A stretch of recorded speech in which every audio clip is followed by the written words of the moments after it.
she's assigned to the Free State for oversight and other matters.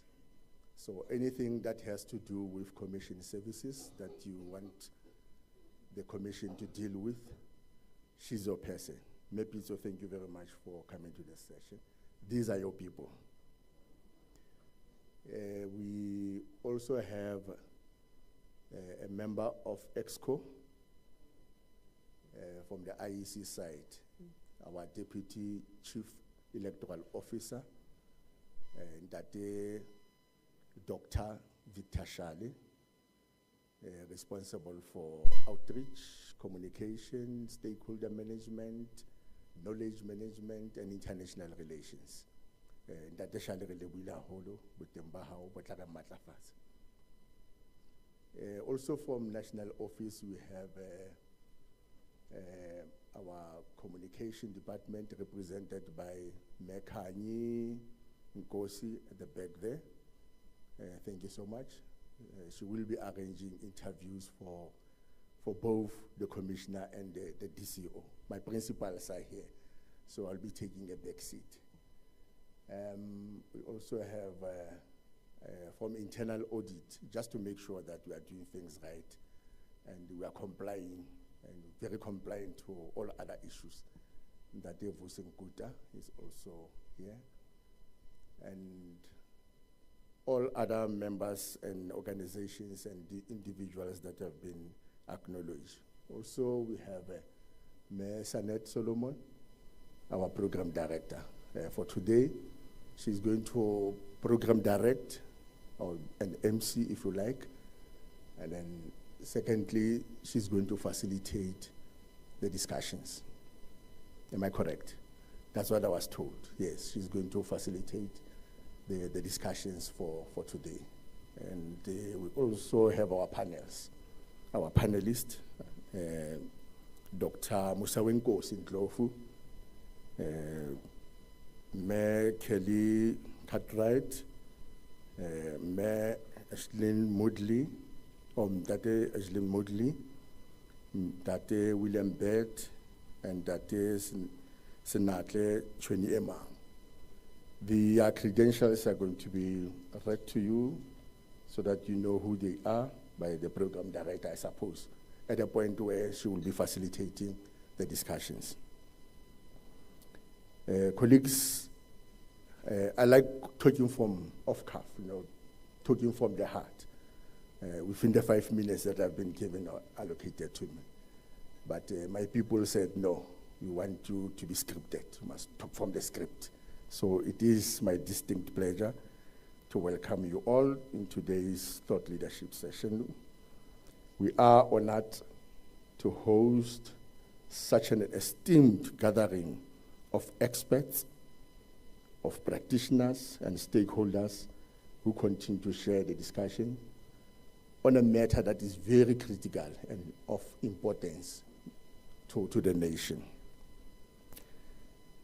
I therefore implore you to engage in these discussions. I encourage each one of you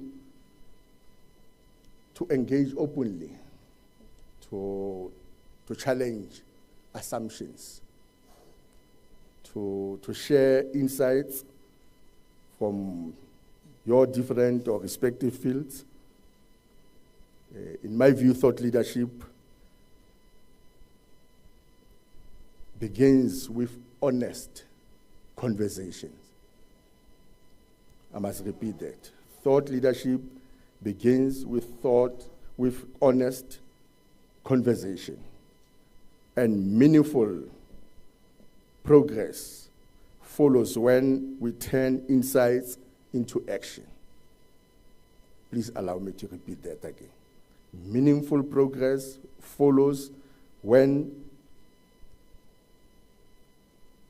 we turn insights into action.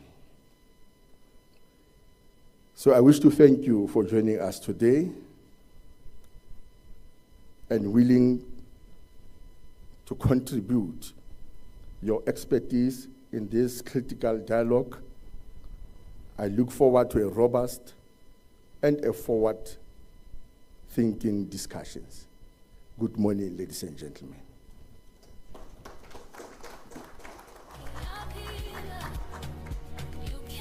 Thank you so much for the warm welcome, Mr. Chabalala. Without further ado, I would like to welcome the Commissioner, Ms. Joyce Pitso. Thank you so much for your time and for gracing us. We will now be taking her remarks.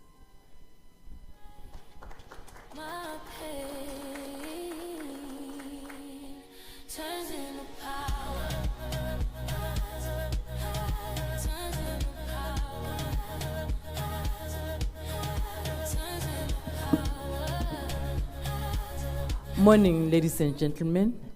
I'm standing on existing protocol.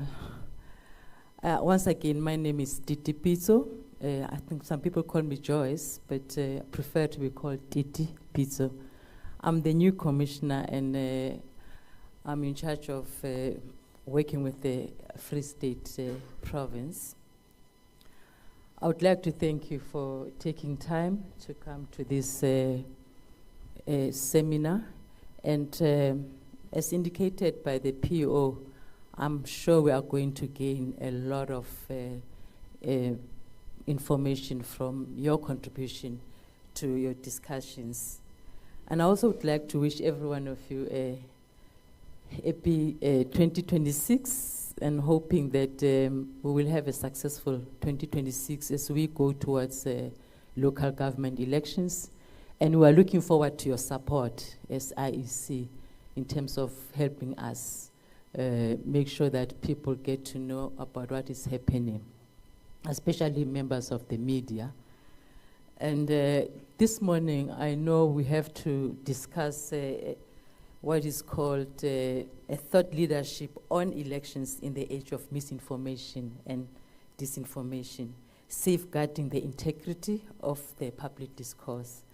Myself, unlike the PO and Tate Chabalala, I would like to read. I can't speak from the off-cut, so I'm a reader. So I'm going to try and quickly go through within the limited time I've been given to just present the opening remarks. It is common, course, that human development has both pros and cons. In this regard, the world is experiencing a threat from misinformation and disinformation. And for the IEC, it has the potential to undergo difficulties because of this issue.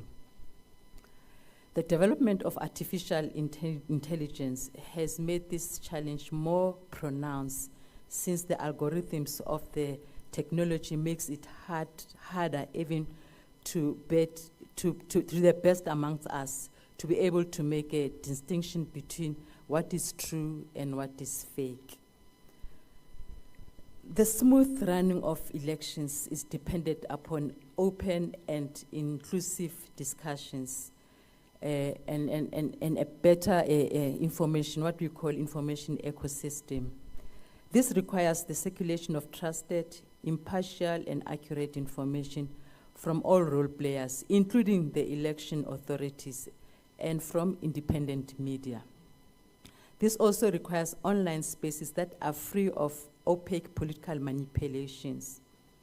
In this context, South Africa and in other countries, particularly in Asia Pacific, the abuse of artificial intelligence can distort the electoral playing field to the detriment of some of the political groups and voters alike. This undesirable situation is compounded even further with the emergence of different social media platforms, often amplified by political influences and partisan media, which is in some instances can play a disastrous role in shaping public discourse. For elections to be credible and genuine, they require space for robust engagement by all electoral stakeholders. Stakeholders, including the IEC, also need to inform and educate voters and candidates on how to exercise their right to vote or be voted for without fear of misinformation, disinformation, and sometimes malicious information that promotes intimidation and violence. In most African countries, election-related violence stemming from such practices are a permanent feature. Africa's political landscape and the use of AI-generated messages of disinformation, misinformation, and malinformation has proven to be disastrous to the election processes. In a recent Business Day article dated 20 January 2026, Michael Avery, a columnist, stated that democracy depends on shared facts and tolerable disagreements. Every contends that the 21st century, the decisive rift is becoming that between humans and machines. And as to what extent should our lives be subject to powerful digital systems, and on what conditions? He further postulates that these communication machines that have been built have a potential to erode both democracy and political dialogue relentlessly at a larger scale. Another example is that of the Philippines in the Southeast Asia Pacific, a country with a population of 119 million, an internet penetration of 84%. In her opinion piece of 17 June 2025, Yvonne Chua, who is the author of the Digital News Report Country page on the Philippines, claimed that disinformation and harmful content surged in the Philippines in 2024, fueled by the widening political rift between the President Ferdinand Marcos Jr. and the Vice President Sara Duterte. The fallout peaked with Duterte's impeachment in February 2025, followed a month later by the arrest of her father, former President Rodrigo Duterte, who faces charges of crime against humanity before the International Criminal Court. As the political crisis deepened, online platforms were flooded with false and misleading narratives and coordinated attacks targeting rival camps, activists, and journalists alike. In response to these disinformation campaigns, some newsrooms stepped up verification efforts and launched a deeper investigations into influence and operations, and launched what is called a Covenant Against Fake News, a multi-platform campaign in partnership with more than 50 newsrooms, academia, institutions, and the Commission for the Electoral Commission of the Philippines. Again, coming back here home, during the 2024 elections, and in order to curb disinformation, the IEC, on its part, through the partnership with tech giants such as Google, Meta, and TikTok, and non-profit organizations such as the Media Monitoring Africa, signed a framework of cooperation to work together to combat disinformation and other digital harms. This step was taken towards safeguarding the integrity of information and preserving the fundamentals of our electoral processes. The strategy was informed by the IEC appreciation that the spread of misinformation or the spread of information pollution poses a threat and undermines trust in the democratic processes, such as the conduct of elections by electoral management bodies. Campaigns, electoral management campaigning by politicians, and to the work of media practitioners. Misinformation and disinformation disrupts the correct functioning of electoral processes in many ways, threatening freedom of association, often accompanied by threats and online harassment of election officials, candidates, voters, the journalists who cover elections, and the electoral observers, and fact-checkers who monitor the flow of information. As the country prepares for the forthcoming local government elections, it is important for us, the electoral stakeholders, in safeguarding of the integrity of elections, to be vigilant, be alive to the scourge of mis and disinformation and its attendant negative externalities, the country could ill afford such disruption to the nascent democracy project, especially when such commotions invariably grow their own feet, as it were, something which has become part of a daily occurrence in most countries and on the continent and in the other parts of the world. Ladies and gentlemen, I hope that this seminar will afford us an opportunity to share experiences and learn about how electoral democracy can be safeguarded from misinformation and disinformation. With these few words, without further ado, I would like to officially open this seminar, fittingly themed Elections in the Age of Misinformation and Disinformation, Safeguarding the integrity of the public discourse. I thank you.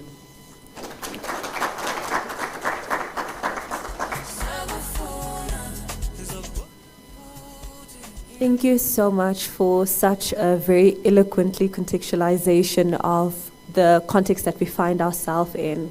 There's so much to consider, and obviously, as we rightfully mentioned, this is quite a key issue in the run-up to the local government elections. Without further ado, I would like to invite our panelists to join me on stage. We do have a slight amendment to our program. So our first speaker will still be Dr. Musawekwena Ndlovu. Kindly join us on the stage. He is from the University of Cape Town. Thank you so much for joining us. Our next speaker will be Mr. Triniemang Sinadle from the Government Commission and Information System, also abbreviated as GCIS. Thank you so much. You can also join us on stage. And then for our amendment, we will ask Ms. Kaylee Cartwright from Africa Chick to also just join us on stage as well. Can I please have a round of applause for the POE, for the Commissioner Joyce Bito, and for our three panelists who will be starting the first section with us. Okay, so as you can see, we are in great hands. From a great and welcome to having a great panel of experts here with us. We are definitely in for a very informative session, and I'm so pleased that you could join us in person, and for those joining us online, thank you so much for being here with us as well. So our first speaker is, as I've mentioned, Dr. Musawekwena Ndlovu, who is based at the University of Cape Town.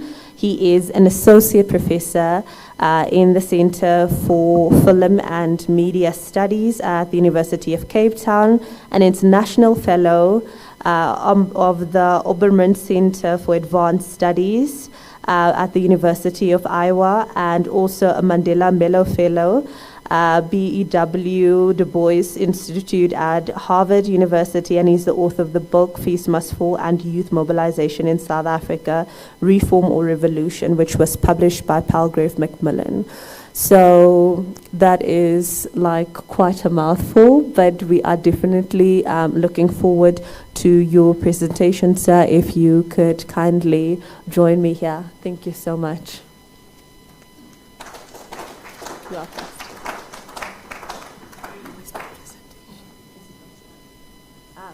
Can we please have Dr. Ndlovu's presentation on the screen? Thank you so much, colleagues.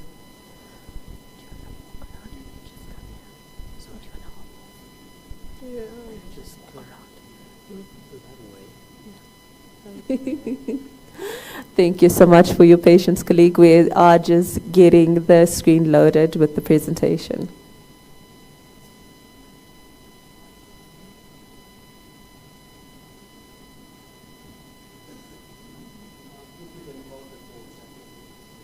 Okay, so I am holding the fourth. Let's get a round of applause again for yourselves for looking awesome. Okay, so one of the exciting things about artificial intelligence is obviously that it has the ability to transform landscapes, that it helps us to gather information at the drop of a hat, and that it helps us to know much more than we have. So I don't think that there's ever been a point in history where we have had as much access to information as we do now. So that's obviously very exciting. But one of the dangers of that, obviously, is with having access to information, you have to ensure that the information you have access to is accurate and that it truly reflects what is happening in reality. So I think one of the key things that our speakers will also touch on is obviously how we navigate ourselves in terms of this particular context. So I think it is rather exciting. I think that we are headed into an exciting time, and it will be interesting to see how people integrate artificial intelligence into the electoral campaigns in a responsible and safe manner. And I think that that is also possibly something that our panelists will be keeping in mind as we prepare for this discussion. Thank you so much while we wait and they just sort out our technical difficulties.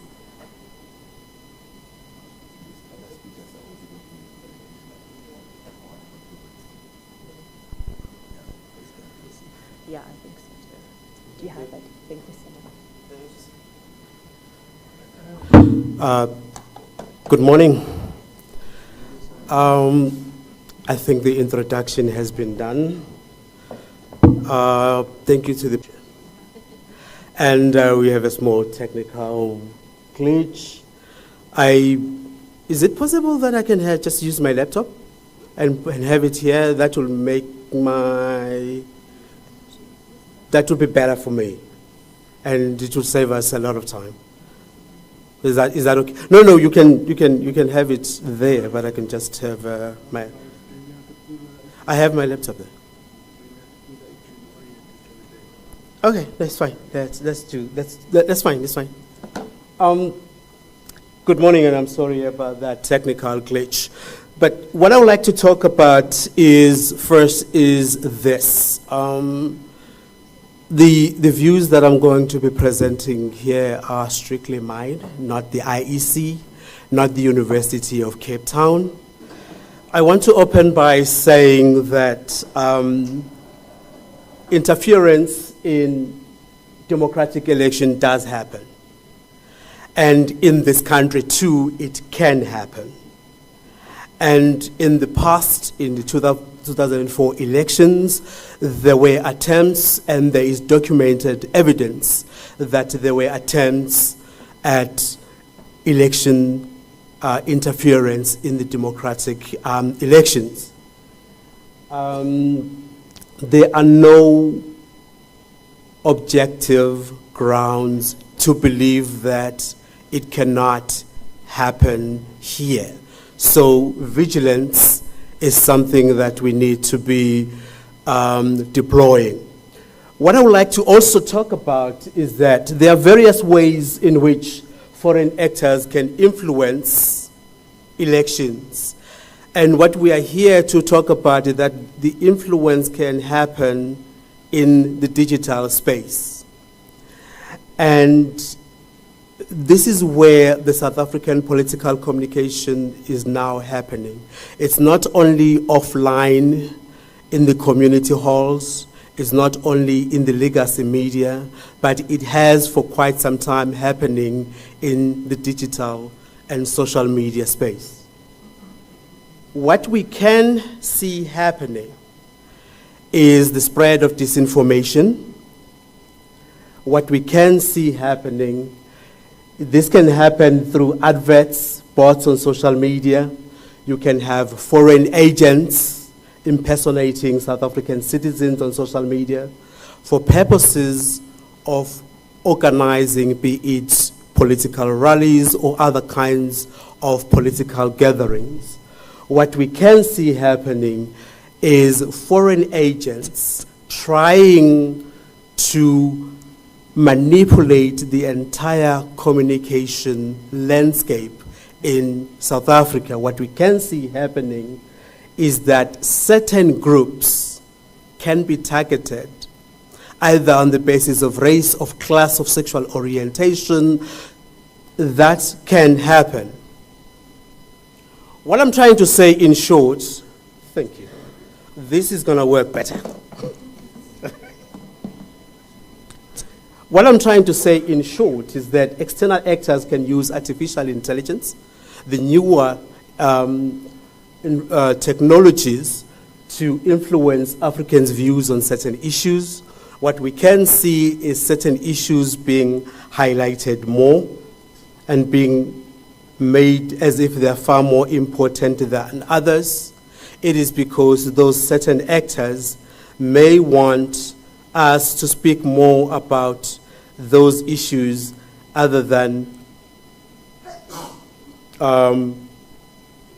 other issues. This is going to be done very soon. I'm going to be okay. No.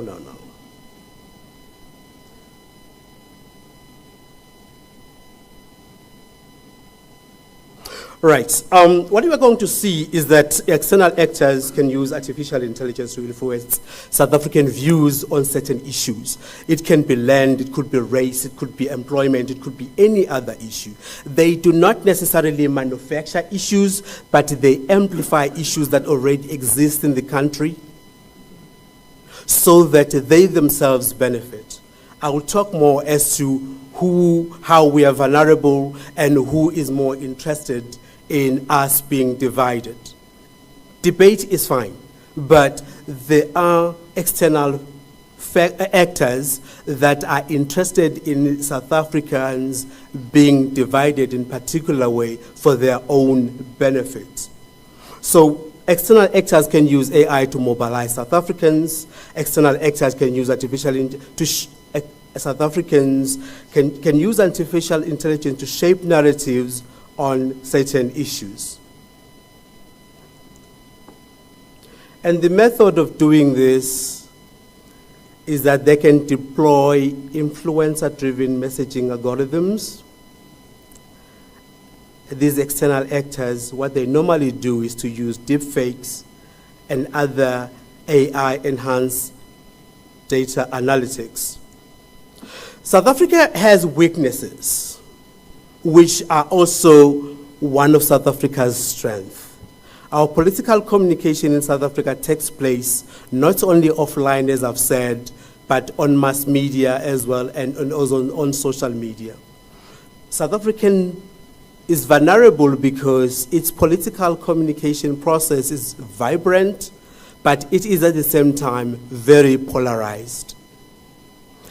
South Africans themselves, online and offline, are very politically polarized. What is it that is making us of interest to certain foreign actors that will want to influence what it is that we discuss online? What is it that makes us of interest to certain foreign actors that would want certain issues in South Africa amplified? What is it that will make other countries more interested in us than others? There are many countries in the world that are interested in what happens in South Africa in terms of politics. There are many countries that are happy with us, as there are many countries that could be upset with us. If you are a student of politics and you follow what has happened in this country, there are people who will be interested in us, there are people who will not be interested in us. We will get into that. Our location, South Africa's domestic politics is of focal point for several global powers. But not everyone that we have relations with will want to harm the South African communication spaces. South Africa's geostrategic position as a leading economy as one of the leading economies in Africa make us of interest to certain global powers. South Africa's geostrategic position as a member of BRICS may excite other people, it does upset others.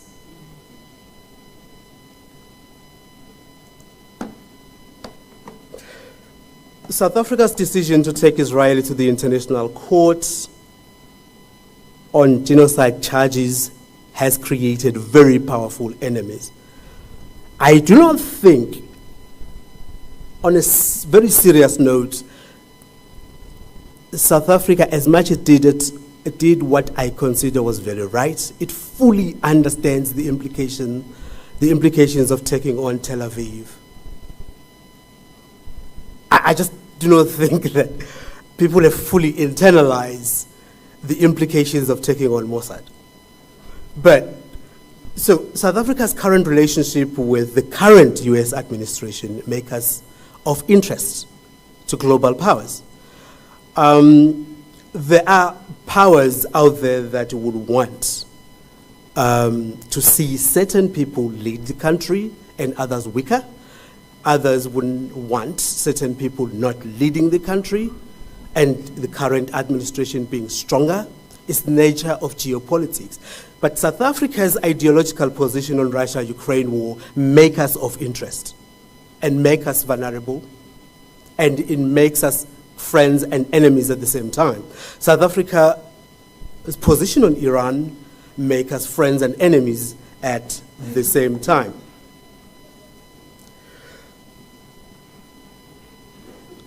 I do not think that the countries that would want to harm our communication spaces will have their intelligence directly involved, but it will be indirectly involved. I do argue that those countries that would want to harm South African communication spaces, they will use private disinformation industry directly. They themselves would not be involved directly. I'm going to argue here, if you're a student of international relations, that if you look at the whole world, there are very few other countries that would want to influence our public communication spaces.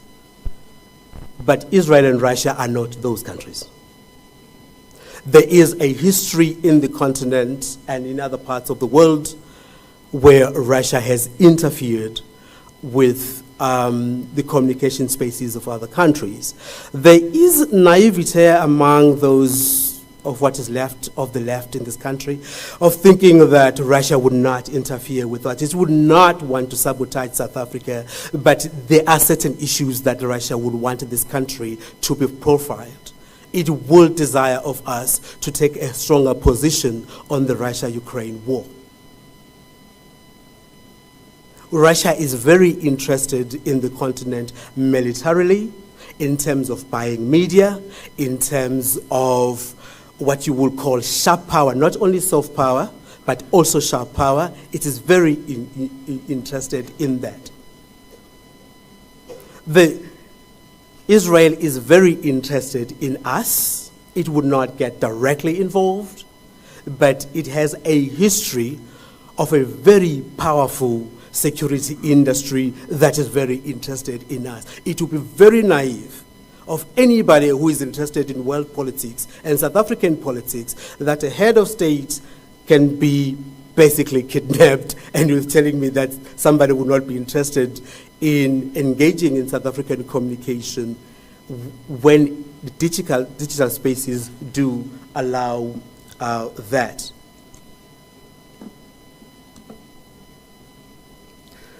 There is a very huge disinformation industry that exists in the world, and Israel and Russia and the United States are lead in that industry.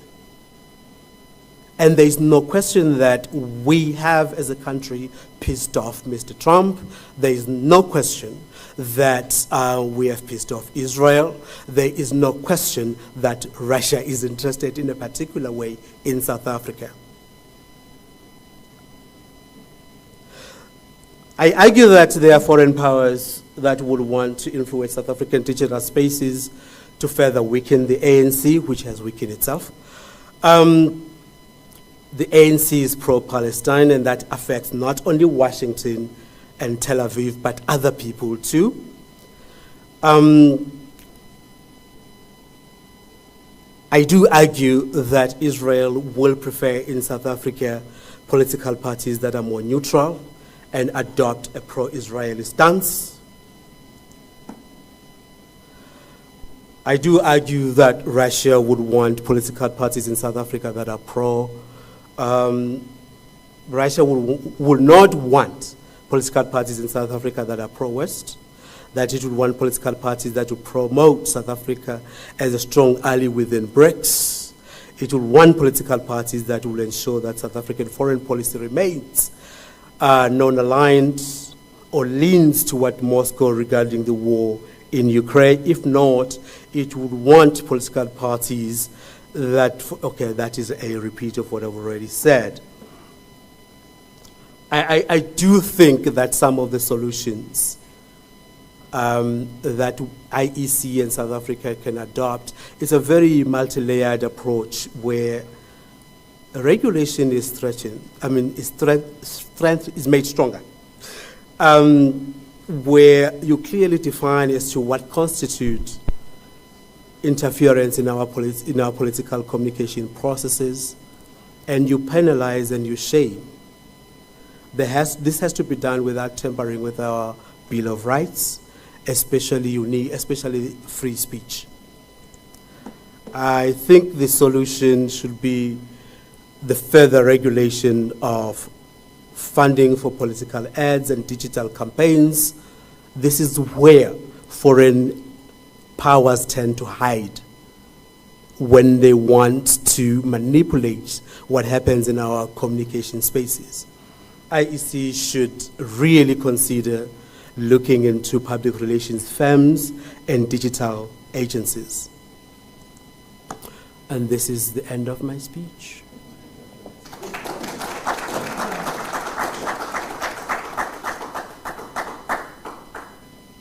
Thank you.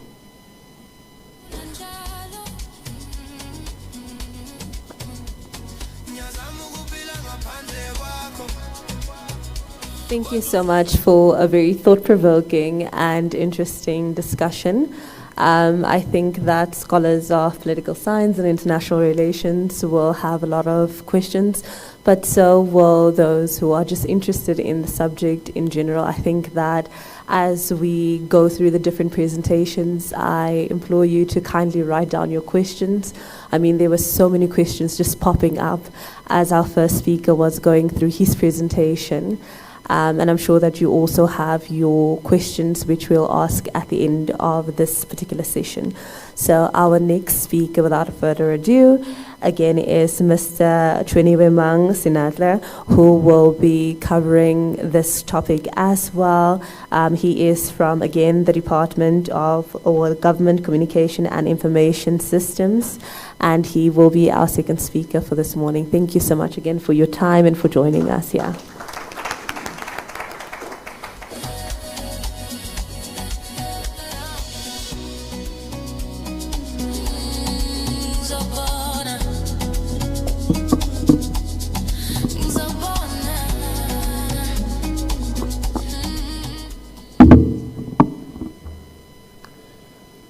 Good morning. Good morning. There we go. I like a lively crowd, right? Thank you, Program Director. Thank you, Commissioner Titi Pizzo. You said Titi, right? Good. PEO Chabalala, thank you. And DCEO, Dr. Shale, thank you as well. And also just thank you to the IEC for inviting the GCIS to come and make a presentation on just elections in the age of mis and disinformation. There's quite a lot. There's quite a lot that can be said. And unfortunately, I have very limited time, right? And, you know, normally when I talk about mis and disinformation, I'm usually training people on how to counter mis and disinformation. Yeah? And it takes me about at least a minimum of 2 days just to go through mis, because it's quite a lot, right? And honestly, today when I was coming here, I was thinking, you know, when you start, you're thinking about your presentation, you're trying to digest, okay, I need to shift this, I need to do this. And then it hit me, mis and disinformation, elections, wait, Valentine's is around the corner.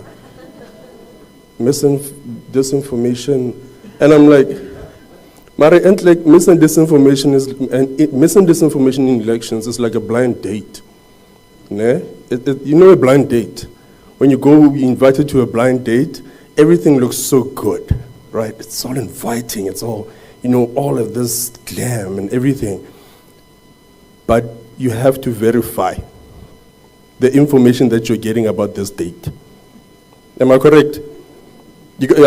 Or you just walk in? Let's hear it from the people who do blind dates. Do you just walk to your blind dates? No. So it's all about verifying, getting the correct information, right? And,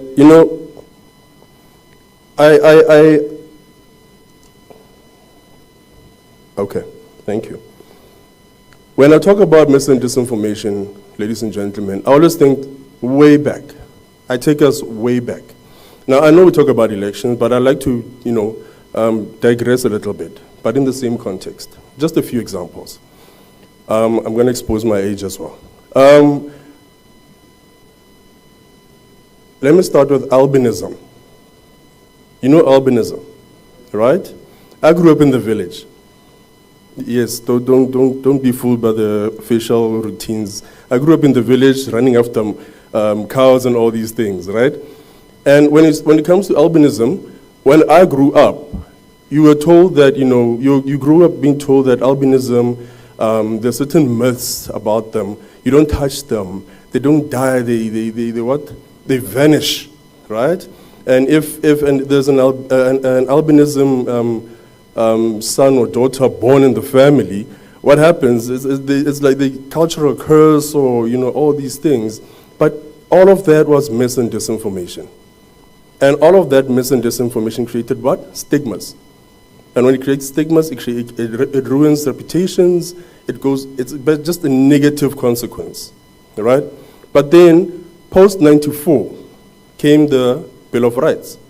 The Bill of Rights was basically founded on humanity, correct? And then you had your government coming in and all these organizations popping up talking about albinism and teaching people what albinism is, correct? Now we have superstars. That Mudisele lady, what's her name again? Is it Refilo or Lerato Mudisele? Right? Refilo Mudisele. She's a superstar now. Everybody's looking up to her. The perception has changed. Yes, that stigma is still there. The scar is still there. Correct? It doesn't go away. But it's all about the mis and disinformation, how information can change perception, right? Now, again, let me take you back to HIV and AIDS. Who remembers the ABC campaign? Age. Who remembers the ABC campaign? Yes, I'm that old. Mr. William Bird just raised his hand. What is A, Mr. Wilbert? B? Be faithful and condomize. This was what, early 90s? Yes, I'm that old, right? But the reason why the government put out that ABC campaign was because of the mis and disinformation and the stigmatization that was put on people with HIV and AIDS. You remember how we treated them, right? Then came your Izos, then came your Soul Cities, and so on and so forth, correct? So basically what I'm trying to say is that where there's information gaps, colleagues, especially around elections, people are going to make up their own information. We'll fast forward to your other national events and talk about all of that. So, as I mentioned, so why all of this matters? Mis and disinformation, colleagues, it heightens information demand, right? And when there's information demand, especially in elections, people just make up their own stories. They fill in those gaps. This is where now GCIS and your government communications comes in, and all of other stakeholders like your IECs, your CSIR and all that, we come in and we fill in to explain, right, how policies work. We'll keep on making examples around the national elections and all the other issues. Then someone mentioned AI or digital spaces, transformation. We're in the AI space. Things are moving fast, correct? For example, now in social media, there's an accident on the road. What happens? People take pictures. They post. I get everyone wants to be the first to post. That's the notion. And I don't know why. Why do people just want to be first to post? You're not getting anything back, right? So the information moves so fast and so rapid. Doctor mentioned something about genocide. How did it come about? How did we know about that genocide issue? It was put on Twitter, right? And immediately we picked it up. And we already knew, and it spread. That's how quick it is. So why all this matters again, mis and disinformation, colleagues, is all about, it destroys trust. It destroys trust in the electoral systems. It destroys trust in our government entities. It destroys trust in government in generic, right? Now, moving forward,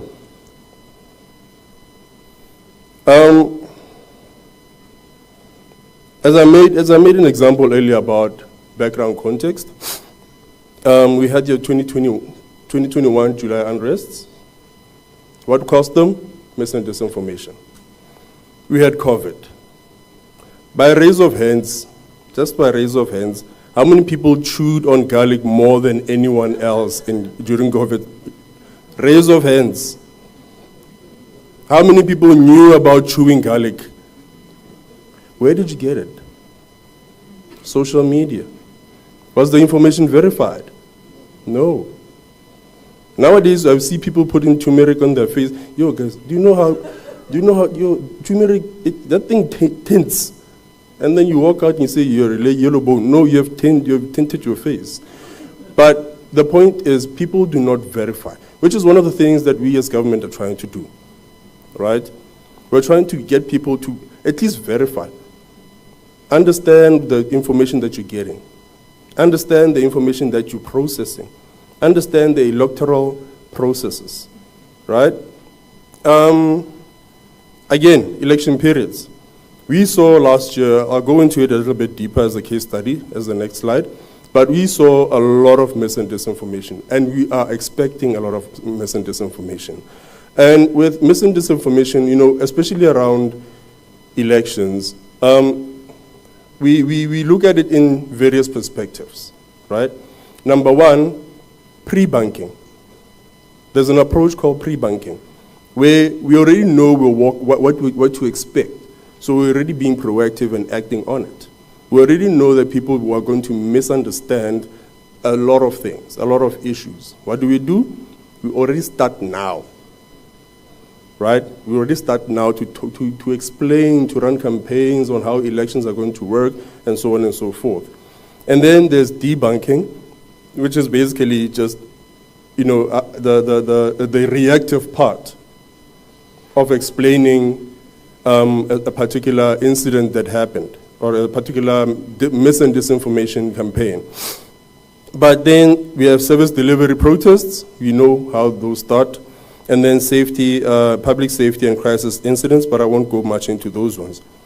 And then, as I mentioned, mis and disinformation, I made just a short case study of the 2024-2025 national elections. Now, on your left, on your far left, those are the categories of mis and disinformation, or actually where they were coming from, what we categorize them as. The middle part is the key narratives, as an example, and then the last part is all about the impact. So we know electoral integrity, IEC was under fire. People were taking pictures, were repurposing pictures. Taking pictures that are from 2020 Mamang and repurposing. And then you get people now, so now just getting that picture, what do? Screenshot, share, without verifying. That's what we do, right? Now, this is one of the other things that we do as GCIS. Civil education. People have to understand the information that they're getting. We got people, you know, seeing how rigged the IEC processes are, right? You know the stories around IEC. We didn't quite involve ourselves in the political aspect of things. We were more looking at the government part and the processes that have to follow around the IEC and the electoral processes. Social media spread. This one was a tough one. This one was a tough one, colleagues, because things spread on social media very fast. Things spread on social media very fast, and they're very hard to track. Now, with social media, we have the open sources, like your Facebook, your Twitter, which we can easily analyze. But then there's also what we call dark socials, which are your WhatsApps, your what's the Telegram. We can't monitor those. We have to get inputs, a lot of inputs, right? So it's very, very difficult around WhatsApp when someone is spreading a mis and disinformation issue or campaign through WhatsApp, right? AI. You see this one? This one I tried out just last week where I took a picture of mine and I put it on an AI platform and I made myself dance. I have the best moves I've never had before, honestly speaking, and it was pure, it was beautiful. Now what I found, and I will never ever post that, what I found interesting is how clean the video was. AI is getting better and better and better every single day. And there's thousands upon thousands of AI platforms that are popping up. We are always trying to track them and, anticipate what's the worst, right? So we have to find also mitigating factors around understanding AI issues, but also public concerns. There was rising a number of fake news issues that were raised actually by the public. Now, what I noticed after the national elections, this is something myself that I picked up. Has anybody noticed on social medias, if someone posts something that's a little bit unnatural, unusual, you go to the comments and then people start saying, this is fake, this is AI. Have you noticed? To me, that says we're doing a good job. To me, that says people are now aware, as government and as IECs, that people are aware that such things exist. That means, the word is getting to them, right? In terms of platforms and government response on our national elections last year, I myself and my team, under training, we did a lot of training. We did a lot of training and we collaborated with other departments. We collaborated with other stakeholders, inclusive of IECs, inclusive of CSIR, Africa Check, you name it, Meta was there, right? We collaborated. But moving on, ladies and gentlemen, now, as a GCIS, we are the constituents of government communications, right? Our mandate basically is to provide professional services, is to provide, set, and influence adherence to standards for an effective government communication system. We also drive coherent government messages, proactively communicate with the public about government policies, plans, programs, as well as achievements. Now, these have been, we divided them into three. There's accuracy assurance, system consistency, as well as strategic support. I'm not going to go much into this, but as GCIS, we are central in government communication to protect the credibility of public information, right?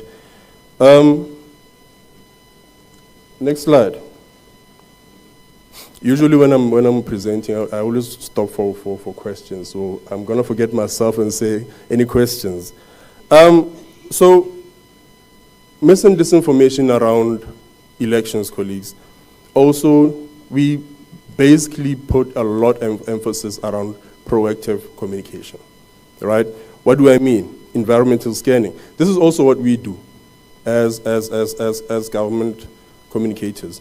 We environmentally scan, yeah? We monitor information landscapes, identify emerging tasks, as well as narrative trends. Now, under the environmental scan, We have different teams. Your media monitoring, your rapid response, we have media engagements, both domestic and international. So I'm just trying to give you an idea that on a day-to-day basis, from 5 a.m. in the morning, government is already busy scanning the environment and trying to understand what is out there in the issue, as issues in government, especially around elections, right, or what the context is. Number 2, which is early intervention. We deploy communication responses swiftly, fill information gaps proactively, and counter false narratives. This is always best to kill that mis and disinformation campaign before it gets out of hand, right?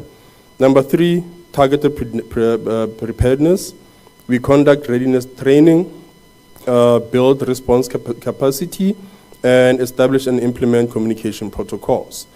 We have also, lastly, which is the continuous refinement, we monitor. We're constantly monitoring the effect, we're constantly tracking what's happening so that we improve our communication system. And then, in terms of capacity building, we have strategic development areas whereby we work with different institutions like the National School of Government, as well as other things to other institutions to try and build our communicators and make sure that our civil societies understand what to expect and what to do when you get into elections and such things. In terms of professionalization, we elevate standards and competencies across government communicators. We provide also digital awareness, and we also provide digital awareness training, and we do rapid response and to try and make a capable and efficient communication system. So, collaboration. Colleagues, when it comes to things like the IEC, when it comes to things like the elections, we collaborate, and we collaborate quite a lot. This is just an example. And this is taken from the collaboration that we did under the national elections, right? We had TikTok, CSIR, Code, Media Monitoring Africa, Africa Check, IEC as well. The you know the clusters, we were divided into clusters, right? We had the JCPS cluster under, cybersecurity, and we had your type of sagas, right? But that was not only it. We also involved academic spaces. Yeah? We also involved media partners such as your SABC, your Newsroom Africa, your ENCAs, so that it can assist, right, to collaborate. Because we have to make sure that we reach our people as soon as possible, and we reach the relevant people. So when strengthening long-term, we always look into institutionalizing excellence. It's core. To embed communication standards, and then sustain trust so that we adapt to the upcoming changes. And then, as I close off, we try to set the way forward by setting the credibility as assets, to set the essential principles around elections, to set this and sustain the trust that we need to get from our public, right? So therefore, that will mean that as a communicator, colleagues, and ladies and gentlemen, we try to make sure that we teach and make sure that you follow a framework to verify information, sources, and accuracy, assess the timing, the platform, and the audience reach as a communicator, consider the audience understanding and potential impact. Remember that we live in a diverse South Africa, right? And then monitor response effectiveness and adjust accordingly. So, ladies and gentlemen, that brings me to the end of my presentation, and we'd like to say, please follow the GCIS platforms as well as the government web pages so that you can easily verify and understand what is out there and what is happening around in your environments. Thank you.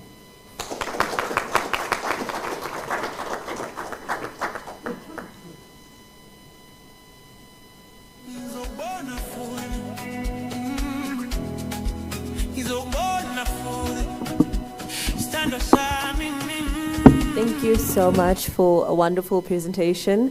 It was interesting to see the importance of narratives and how that is translated into social media. Thank you for covering deepfakes, the dark web, the dark sources that the GCSA can't reach. And now we know to tell our friends when they post in their WhatsApp stories, have you verified your information before you move forward and reshare, because we now know that WhatsApp has that reshare button.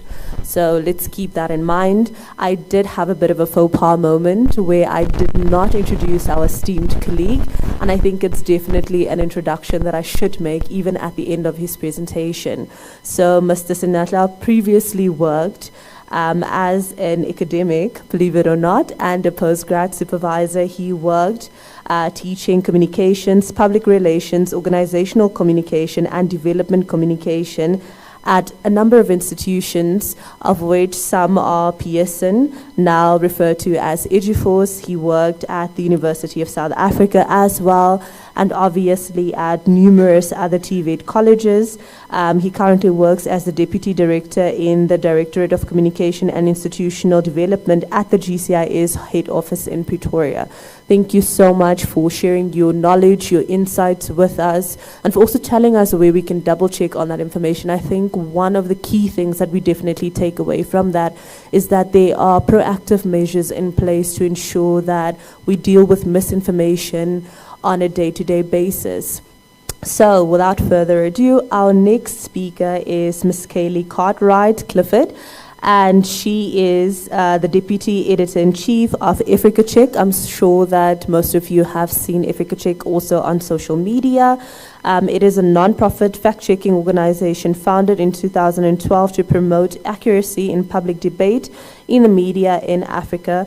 And Ms. Clifford has experienced fact-checking claims around migration, crime, and health in South Africa, as well as having an interest in social media scams. She joined Africa Check as its Deputy Editor-in-Chief in 2022, and prior to that, she occupied a research role within the organization since 2018. And I think it's very important for us to obviously have these experts in place who would share with us issues around misinformation, especially in terms of public discourse. Thank you again for joining us today.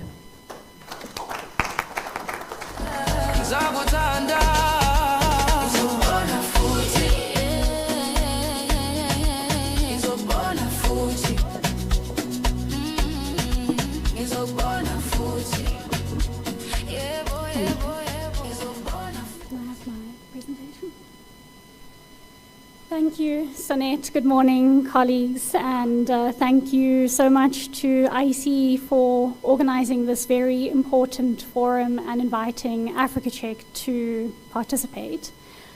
I'm going to give a bit of information around Africa Check's approach to elections and how this is informing our preparation for local government elections later this year.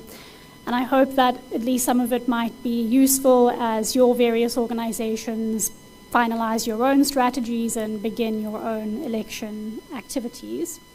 And I'll start with a very quick introduction to the organization for those who are not aware of Africa Check. We were founded in 2012, initially just one office in South Africa, and we've expanded a bit since then. We now have 3 more country offices in Kenya, Senegal, and Nigeria. And as Sonette mentioned, our aim is promoting accuracy in public debate and in the media. We do this in a number of ways, including during elections.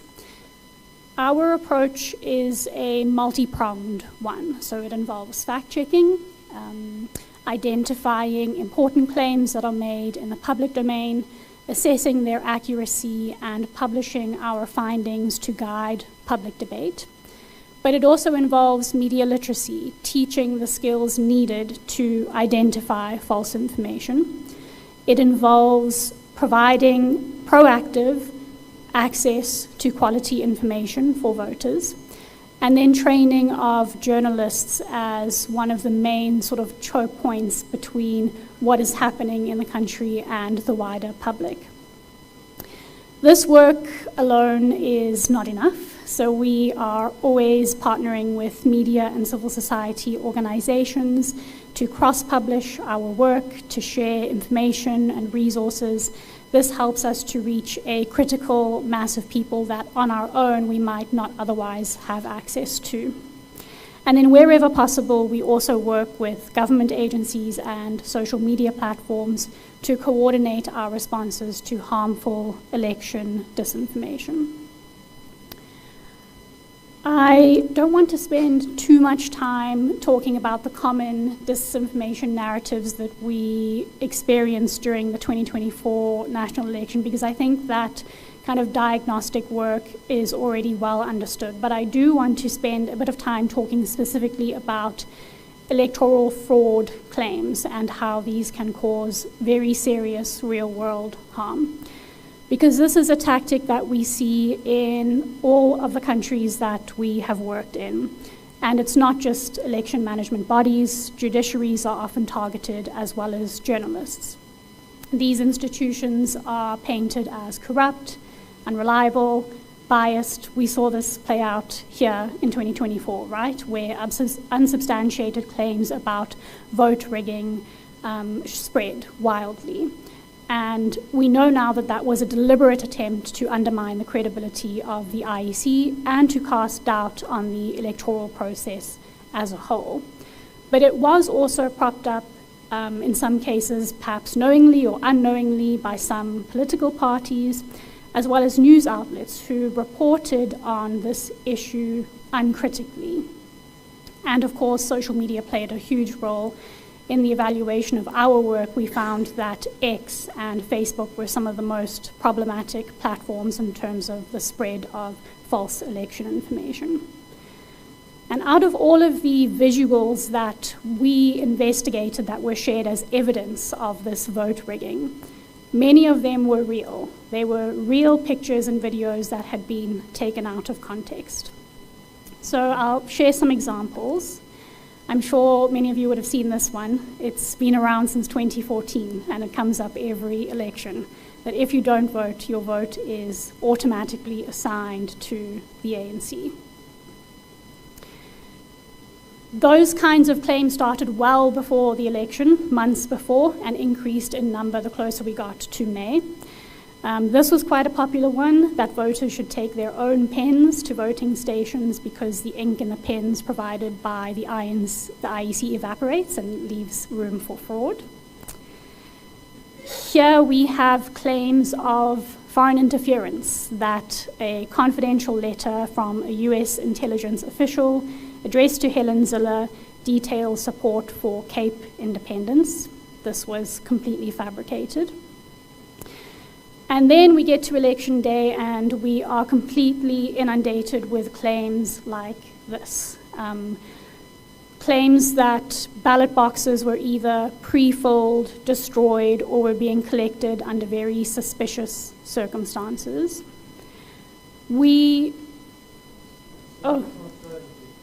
Oh, sorry. I'm forgetting to click next. Thanks, William. So these are the kinds of claims that I'm talking about, that ballot boxes were being pre-filled, destroyed, collected under suspicious circumstances. And as Africa Check, we really struggled, actually. This was just a handful of the claims that we were able to tackle on election day, and I'm sure there were many, many more that circulated. We also saw claims of bribery, corruption, bias at the IEC. This picture supposedly showed a person dressed in ANC colours but also working for the IEC, implying that the IEC had hired somebody corrupt.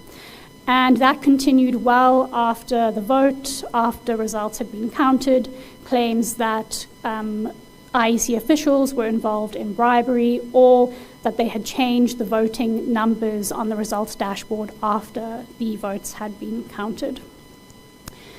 So we take these kinds of claims about election fraud very seriously because research shows they have potential to do very real harm. In the short term, the most immediate effect is low voter turnout. So when you present voters with information that suggests They cannot influence the outcome of the election either because the result is already certain or because the vote is rigged. That decreases the chances of them showing up to the polls. And that is something I think is quite concerning in a country that's already grappling with low voter turnout. The second most immediate risk is post-election unrest and violence. We have seen from examples around the world how easily things can ensue into chaos, especially where supporters of political parties or political figures are emboldened by this narrative that election results cannot be trusted. But there are also some more, perhaps less obvious, equally serious long-term effects. The repetition of false claims over time is harmful. It means that their continued spread reaches more and more people who will believe it regardless of whether it's true or not.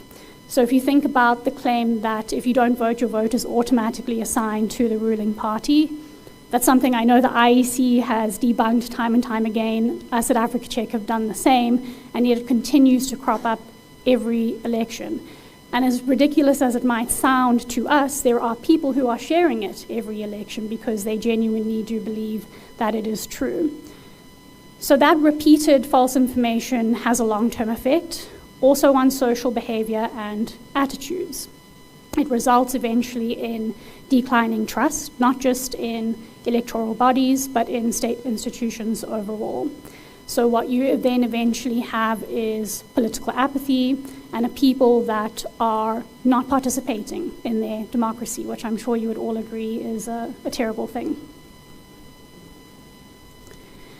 So that's why claims about electoral processes are very much on our radar as something that we need to get ahead of before local government elections. And we think that we will see this throughout the entire election period, from voter registration to election day to long after votes have been counted. And in fact, we are already seeing some evidence of these claims circulating.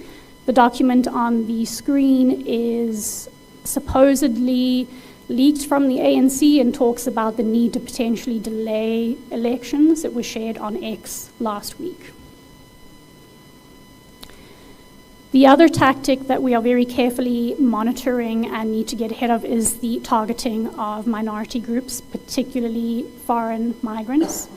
During the 2024 elections, we saw many claims about foreign migrants somehow being able to vote, and more broadly, claims that foreign migrants are accessing services or resources that are seen as belonging to South Africans, right? And this trend has very much continued. I think we're going to see more of it this year as we get closer to the elections, especially because it is not only supported by some political parties, but this narrative is actively being pushed by some of them. And this as well carries real risk of harm. We know that it is exploiting very real tensions that exist in South Africa, and we have seen repeatedly how this kind of narrative can translate into sometimes deadly xenophobic violence.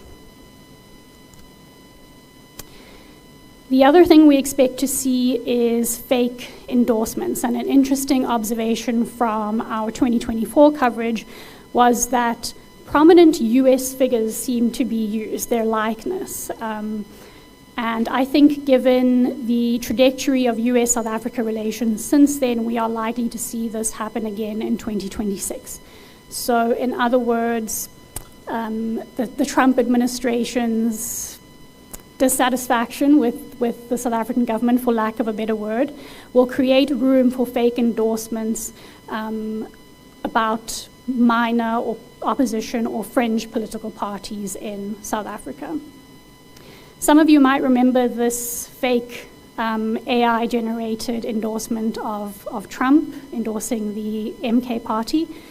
It was a very obvious fake, and I'll come back to AI in a minute, but I do think that in 2026, creating these kinds of fake endorsements will become easier, they will become more convincing thanks to AI, especially if they are in audio format. And that increases their likelihood of actually influencing voter decisions. The other thing we often see is false claims of size or attendance. Around election time, it's very common for photos of crowds, videos of crowds to be shared on social media to demonstrate how much support a political party has. And it can seem like something innocuous, but people treat photos as evidence, and so they can manipulate emotions, opinions, and even decision-making. That is especially the case when a political party is perceived as being more popular than it really is.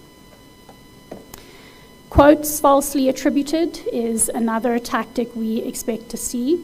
This comes in the form of social media accounts or websites sharing controversial views and then attributing them to well-known South African public figures, and there are some common targets on the screen. These are either real remarks that have been taken out of context or misconstrued. They can be manipulated, so maybe digitally some words have been added or removed, or they are completely fabricated, as in there is no evidence for them, like this quote that we recently looked into, supposedly by Shamila Batohi, describing her tenure as a horror show. And then the last thing is proactively getting ahead of fake giveaways and scams. And I think this is something that doesn't come up as often when we talk about election disinformation, perhaps because it's not as interesting. But elections offer a prime opportunity for these kinds of scams to circulate. We will see fake job ads for the IEC and other temporary election work. We will see claims or fake application forms for new social grants that are supposedly being introduced as a way for the ANC government or the DA government to hold on to power. We will also see claims that political parties or politicians are giving away data and other free goodies to their supporters. And all of these scams are almost always attempts to either gather personal information, which is then used for identity theft, or they involve direct requests for payment. And I think there the potential harm for voters is very clear. The big question, what about AI? And it's interesting that in 2024, we saw less AI-generated content than we expected. The little that we did see, it was very crude impersonations of people, the kind of content that many would be able to easily identify as fake. And in some cases, the content even still had the watermark that shows which AI tool it was generated with. This is something that we call cheap fakes. And they are quite quick and easy to produce compared to deep fakes. So although we are seeing a rapid improvement in this technology, it still takes a bit of time, a bit of skill, and sometimes even money to produce a really convincing deep fake. However, the effect is the same. AI-generated content maybe doesn't necessarily need to be super convincing. The videos and the images that we looked into, despite being quite obviously fake, did huge numbers. They spread very, very far. So what does that mean for the 2026 local government elections? I do think that we will see an increase in AI-generated content. I think majority of that will still fit squarely within the cheap fake category, with the exception perhaps of fabricated audio. As fact checkers, it's much more difficult to verify a voice note on WhatsApp when you don't have those visual clues. And it's quite easy for disinformers to manipulate audio as opposed to having to sync voices and faces when it comes to videos. WhatsApp specifically would be a conduit for this. It's a platform that 90% of internet users in South Africa are accessing. And we don't know, because of the end-to-end encryption, just how much of this content is circulating on the platform. So that is potentially a vulnerable area for voters.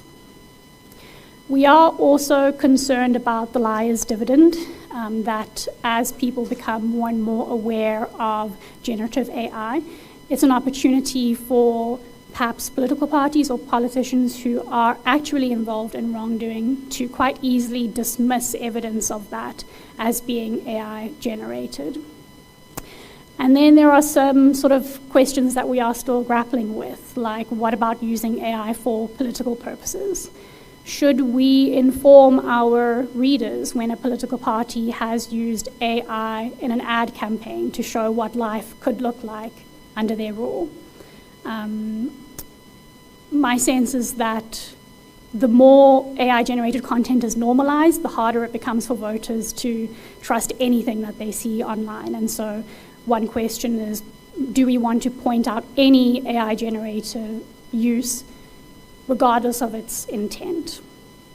And then the other thing is the role of chatbots. So what happens when voters ask Grok or ChatGPT, please compare political party manifestos for me, or compare the political achievements of these political parties over the last 5 years, and tell me who I should vote for in the next election?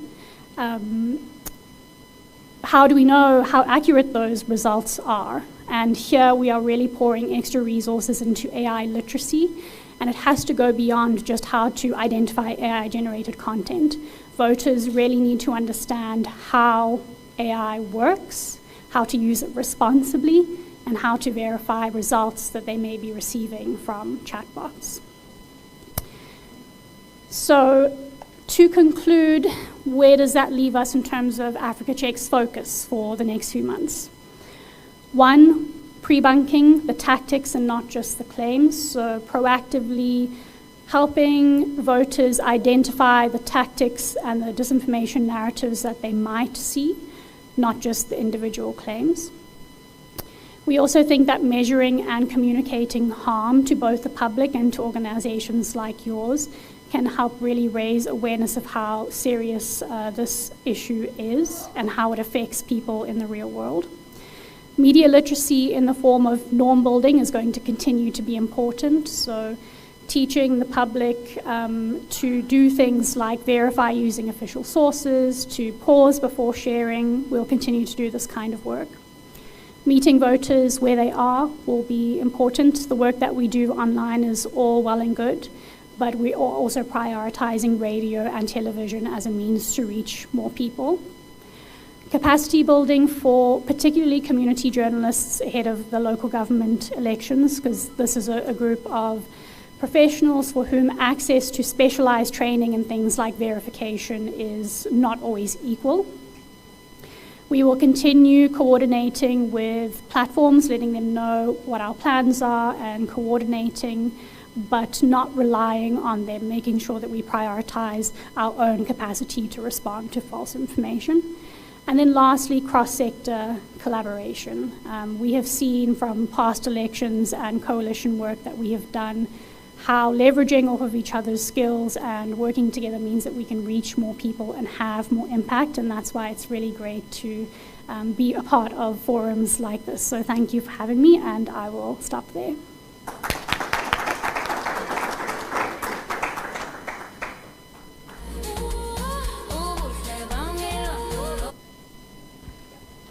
Good afternoon, colleagues, or we're almost an afternoon, so it's still a little bit of morning left. So if we could kindly get like a roaming mic, we are going to be doing a bit of discussion. So if you have any questions that you'd like to ask our panelists, you are most welcome to raise your hand. I guess I'll get us started so that we while we go around the room, so that we have a little bit of engagement going. So obviously this was a very thoughtful and very thought-provoking discussion.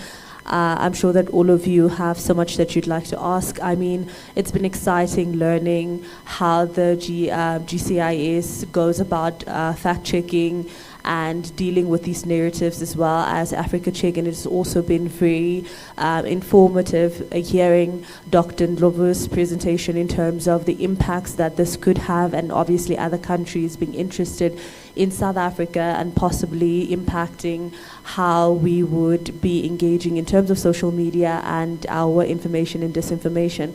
What is so interesting is 2 or 3 years ago, the IEC had this very fascinating study that it had conducted with the HSRC, and the study found that most of South African voters still prefer traditional media such as your radio, your television platforms, and so on, to get some of the best or to get information regarding elections, etc. And what is interesting is, obviously as South Africans, we are a very young population, and as a result, I think that we'll start seeing platforms like X and Facebook and others such as TikTok playing a larger role. And it's interesting to see how these different organizations work in terms of curbing all of this misinformation and disinformation that we are coming across. So in his presentation, Dr. Ndlovu mentioned something quite fascinating. He mentioned that we need to safeguard our platforms from foreign interference, and in order to do that, we need to regulate these platforms. So it would be interesting to hear how the doctor suggests that we go about that as South Africans.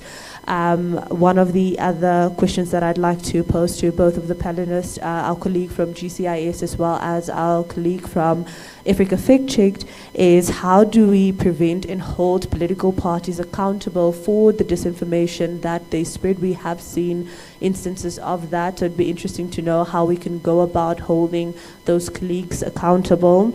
And then just tips in terms of how South Africans can go about fact-checking for themselves, because while it's obviously easy to go on the GCIS website and say, okay, let me just quickly check this out, I think it might be interesting to also know what you look for in terms of these deep fakes, in terms of the kind of information that is shared. How do we go in terms of preventing ourselves from becoming victims of disinformation? Thank you so much, colleagues.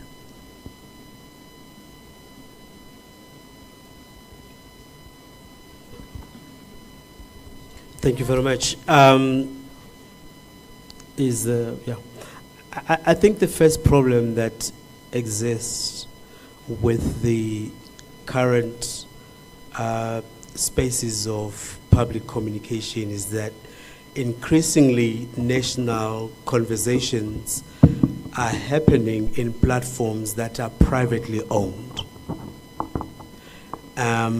We have governments may have very limited power to control big tech companies.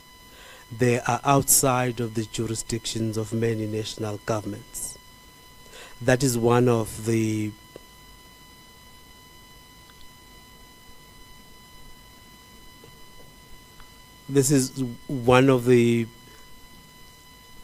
biggest problems that the governments have in terms of regulation, but that does not mean that governments just need to surrender the sovereignty of their countries, or what we call here digital sovereignty, to these big tech companies. There has got to be a way of holding them accountable, because what colleagues have spoken about happens on social media. So the government have got to regulate big tech strongly, and there's got to be ways to punish, and there's got to be ways of cooperating as well. The specifics of that is something that can be worked out, but things cannot just be let be, because a great deal of what we're talking about here happens in spaces that none of us really control, that are outside of our control, outside of government control, and it's something that big tech needs to be operate in such a way that it should be negative for them to allow disinformation to circulate in their space. Thanks. All right. Thank you, Sonette, and thank you, Doctor. I'm just going to build on the idea of regulating, right, to answer those two questions about how do we hold political parties accountable, as well as how do we teach people to fact check. So in terms of political parties, that's a bit of a sensitive one for me. But to be fair and square, we have policies and frameworks and constitutional, limitations to how far. When you talk about, especially constitution and every clause or every constitutional right you have, there's a limitation, right? So as much as, one can say and do so much, but they also have to have limitations. So the only way I feel, or I think that we should hold them accountable is to try and draw the line with them, but also be able to say, listen, now we have to act upon what you did, right? And I think we're seeing quite a lot of commission of inquiries popping up, right? And so those are some of the ways. And then your second question, which also is about how can you fact check? Fact checking, there's quite a number. There's Africa Check, right? We have your various government departments. There's also the Real 411. Yes, the Real 411. There's also, okay, they're running away from me now, but I think I've covered the basics. But depending on what the issue is, if it's a government issue that is trying to fight this disinformation campaign, go to your GCIS or that particular department's website and then try and find out. Also, your Real 411, it's a free platform, it's an open source. You can go into it and just go and find whatever information that you're looking for. But in most cases, we, as government, we always put it out there that it's fake. We always stamp it as fake, or it's a scam, or it's whatever the case may be. We always put it on our social media as well, and also share it with our stakeholder social medias. Thanks.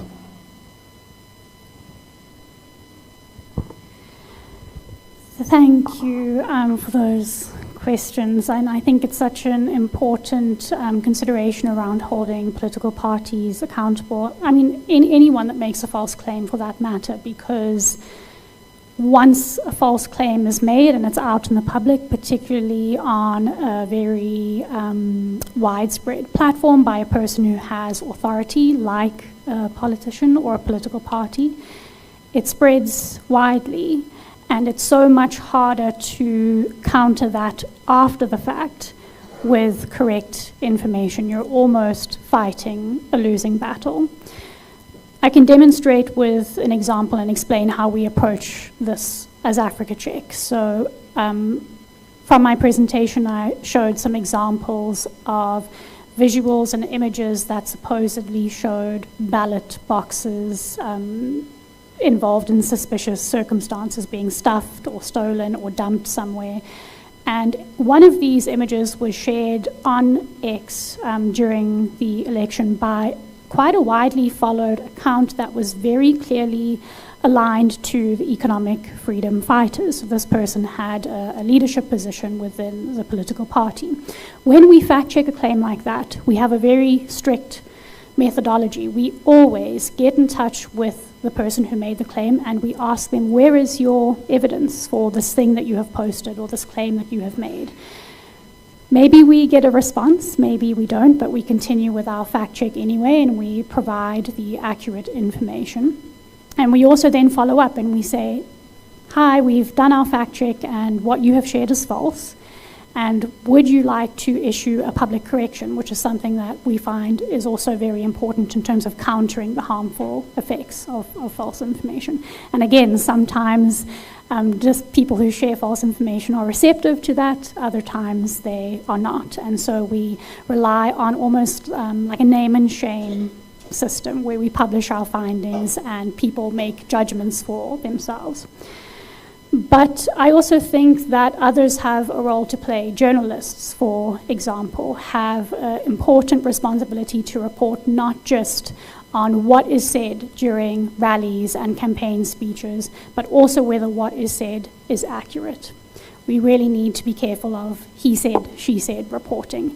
And then the public as well has a role to play. You're very important stakeholders. So when you see something that you think is false, when you see a political party, a public figure, a politician sharing false information, we need to be actively calling that out. And I think the more pressure that we're able to build, the more we might see political parties taking account for the things that they share.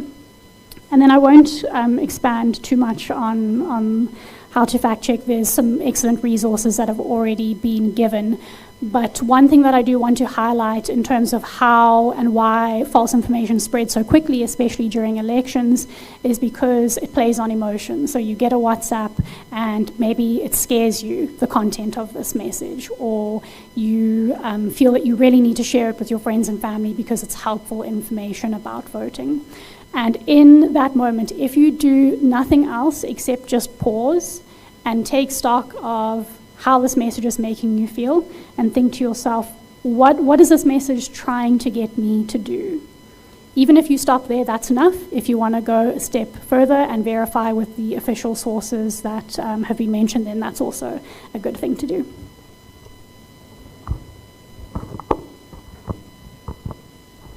Thank you so much. Do we have any questions from the floor? Okay, we have a question from the floor. Can we just get a mic?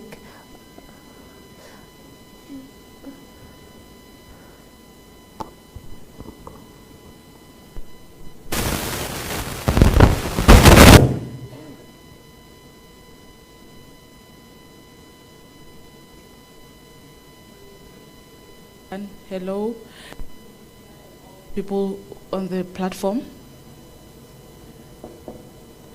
I also want to say welcome to everyone here, and also want to say thank you for IEC to invite our organization. My name is Alcina Mufokeng. My surname is Mufokeng from DEFSA organization. I'm a social auxiliary worker. So far, I've been working with IEC very well. So I'm proud, a deaf person. I'm very proud of being a deaf person. But then, I found something very interesting about this presentation. I see that most the deaf disability people are not included, all of them. So I know that the President of South Africa has signed a Bill of Rights saying that sign language has been approved as the 12th official language. But now,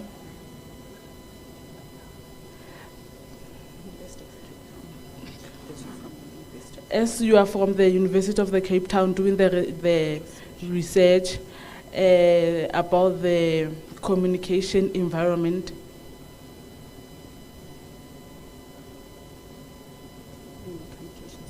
on your communication space, we hear that there is a fake information and all of that. So I want to know from you, how does a deaf person can protect themselves if there is fake information? How can a deaf person protect themselves and how does it affect them negatively so? So we want to know how to solve these issues, especially for deaf community, because we are always the victims. Many of us will find that we find a mistake on the information, but then we don't know if this information is true or not. So how can a deaf person be protected and know that the news is fake or true? And also on social platforms. So how is it that we how can we, like a deaf person, be able to access this kind of information? The second question, the person about, oh, I'm sorry about that.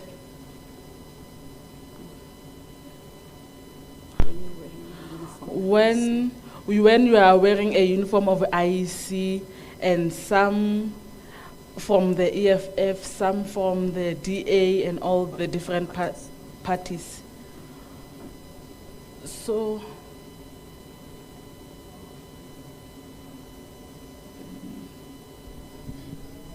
just a bit of clarity. I need to know if that is allowed, because most deaf people, they are not clear about that information. Can we wear our regalia when we go and vote? Because most deaf people are not sure. Can we wear your political regalia? Does it mean that IEC would know if I'm wearing a t-shirt, I'm going to vote for that political party? Who do we ask if, you know, the do's and don'ts when you go to go and vote? Let's say I'm a fan of political party A. Do I walk into a station? Do I have a right to vote because I'm wearing this particular t-shirt? There are a lot of misconception regarding that. Please just clarify to us as deaf community. Involve us, because I can tell you now, we are so clueless as deaf community. We don't know the do's and don'ts, what to do when we get to the station. Do we use sign language? Are there going to be interpreters? Please, a bit of education for us, include us as deaf community, because I can tell you now, as I'm working as a deaf auxiliary worker, we are not clueless. We don't know how to prepare for this upcoming local elections. So we feel that you've excluded us in your election education. Again, if we have any questions, who do we ask? Is there a particular person that we can go to and get clarity? Thank you very much. Thank you so much for your question. I think that that's actually a very important question, because I think I'll answer it in two parts. One, I think because we have obviously the deaf community, but you also have people who are visually impaired, who would not be able to see on Twitter or X how the information is classified as misinformation or fake news, etc. So I think it'd be great for our panelists to maybe just answer that. And then with regards to the second part of the question, may I kindly ask that we direct that question towards our colleagues from the IEC, as they would be best suited to help. So let me maybe start with the Commissioner, and then we will take one of our panelists to just answer the first part of the question. Thank you so much. And then Sir, with the, I think it's orange shirt, then we'll take your question after that. Thank you so much, colleagues. Okay. Thank you very much. I would like to thank the panelists for that session. It was very informative, and we learned a lot of things from their presentations. I've got two questions. I'm sure it's of clarity, or it's just questions about to Dr. Ndlovu regarding foreign agents' interference. You mentioned Russia and Israel, and I'm not sure whether you said that Russia might not intervene in our electoral process in terms of fake news. I'm not sure that's what you said, and if so, why do you think Russia might not, play a role in terms of fake news during our electoral processes? The second one is to Ntate Sinatle. I wanted to check with you about dark socials. That how come that at Mandlanga Commission they can read WhatsApps? I thought you said there's it's difficult to penetrate those platforms like WhatsApp and Telegram. But now we see at the commission, the commissioners reading people's stories on WhatsApp. Thank you very much. May I please take the first question? I said in terms of geopolitics, Israel and Russia are the countries that are most likely, and they have a history of, they may not interfere directly because of the diplomatic backlash that may come as a result of that. But these are countries that are most likely, that are interested in our domestic politics, because it also matters profoundly for their own domestic politics and their international standing as well. That is what I said. I did not exempt Russia. Thanks. All right. Thank you, Commissioner. Remember when I started my presentation, I said there's a lot around mis and disinformation. Okay, so let me make this clarification. When it comes to us and institutions like your Africa Check, your Real 411s, your MMDAs, your MMAs, basically the fact checkers, right? There are certain social media platforms we cannot penetrate, right? Let me try and simplify it. I can go into Twitter right now because I have an account, and I can see the conversation, right? I can get the sentiments, I can see who's saying this, who's saying that. Those are what we call the ones that we can easily analyze. But when it comes to the dark socials are your WhatsApp, which are encrypted. Encrypted means I cannot see, we from someone from the outside who's not part of that conversation cannot see what that conversation is saying. So when it comes to your Madlangas and your Commission of Inquiries, basically there's a process, a legal process to obtain that information. I think the same applies to what's that man who killed his girlfriend? Pistorius, right? Oscar. It was the same process. There's a legal process to obtain the contents of your chat history and your phone and what's not. That's why we always say whatever happens in the digital space stays there forever. It cannot be deleted. Even if you delete on your phone, they can also retrieve it either way. I had a you. Yes, it's true. Watch what you do on socials. All right, thank you. Okay. May I respectfully extend to what has just been said in relation to what I said, that all of this information of what happened, the history of your digital communication, the question is, where is it sitting? In terms of what I said of, these farms, digital farms that store information of different countries. Where is it sitting? Who is regulating it? Because it is not just sitting there. It is being classified, sorted, etc. And then what is it used for and by whom?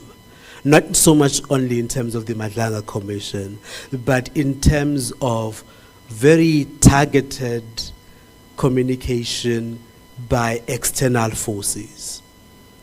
I think if you look at what is happening globally as to which countries are moving from which platforms, because those platforms could allegedly identify that, well, there is that particular general at that particular mall, and that is assassinated, if you follow international politics. So, but that is not because somebody else's intelligence is there, because it is working with clear coordination, working with big tech. That's why then other countries, I don't want to mention who, are moving from certain platforms to others and all of that. So that information is sitting, there's no information, as you said, that has disappeared. Thanks.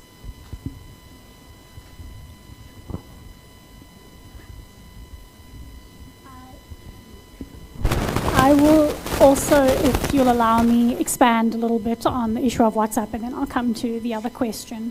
Because while the platform is end-to-end encrypted, we are not completely in the dark about what kinds of false information are spreading. One, because you can be certain that there's a level of cross-pollination. So when you see something on Facebook, chances are high that it was already circulating on WhatsApp a week ago. But we have also introduced initiatives to try and encourage people to share things that they suspect may be false on WhatsApp. Africa Check's podcast on this is called What's Crap on WhatsApp, and it has around 6,000 subscribers. These are people who send us claims that they receive in their community groups from their friends, their families, that they think are false. And every 2 weeks, we round up 4 or 5 of the most common claims, and we debunk them in WhatsApp, and that's really key to meeting people where they are. We produce a 7-minute long voice note, and we send it out. It's easy and quite cheap to produce, but it's also low cost for the person receiving it, and they can then forward it to others if they want to. And that has enabled us to collect some trends in terms of what circulates on WhatsApp. And thanks also for the question on how deaf people can protect themselves against false information. I think it touches on a larger issue around, are we reaching the people who most need access to accurate information, including people with disabilities? And it is a huge challenge that Africa Check is grappling with, and that I'm sure other organizations in the room are also facing. I imagine that audio, fake audio, is particularly, obviously going to be a challenge. Some of the steps that you might take to protect yourself will be the same, though, as for any other person.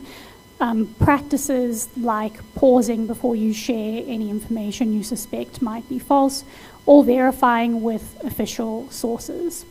Unfortunately, at the moment, a lot of that is based on visuals, right? So you go to GCIS's website, or you look up information somewhere else, and you need to then be visually able to do that. So that's another group of people that is potentially being excluded.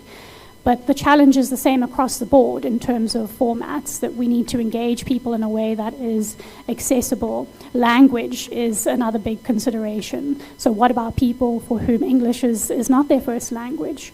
What about people who don't have access to the internet? These are challenges that we're constantly trying to meet.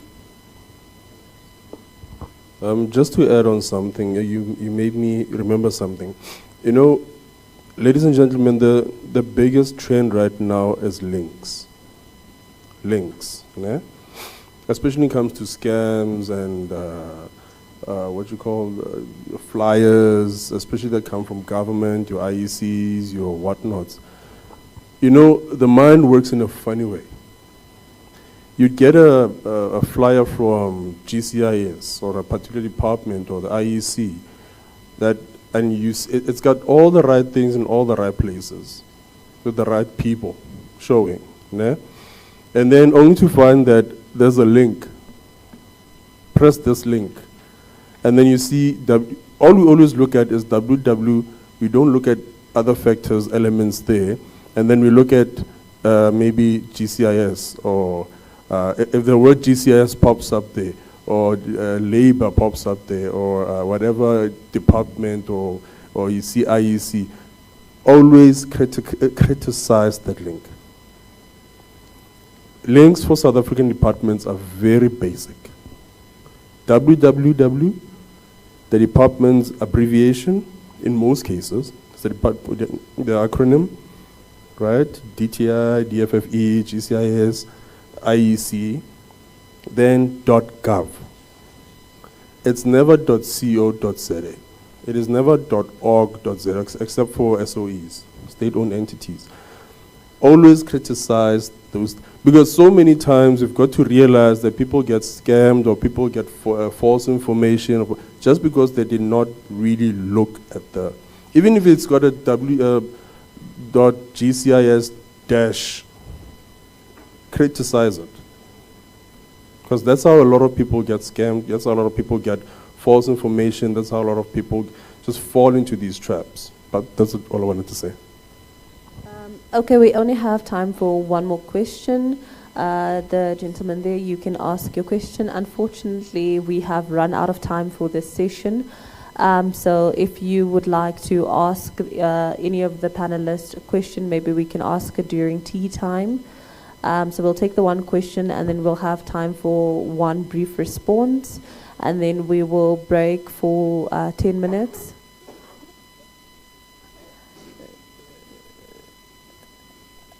Okay, yes, sir. Can So I'll take your question just now. I just want to. Thank you, Program Director. I thought we need to just give a bit more firm response on the question regarding deaf people.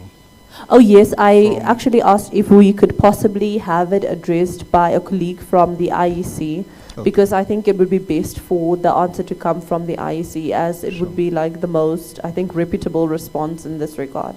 So would you be able to answer for it? Okay, so they'll answer the second part of the question now, then we'll take the gentleman in the orange shirt, one more answer, and then we will break for 10 minutes, and then I'll need you back after 10 minutes. I thank you. I think first and foremost, the fact that the colleagues are here is an indication of our purposive approach to inclusivity.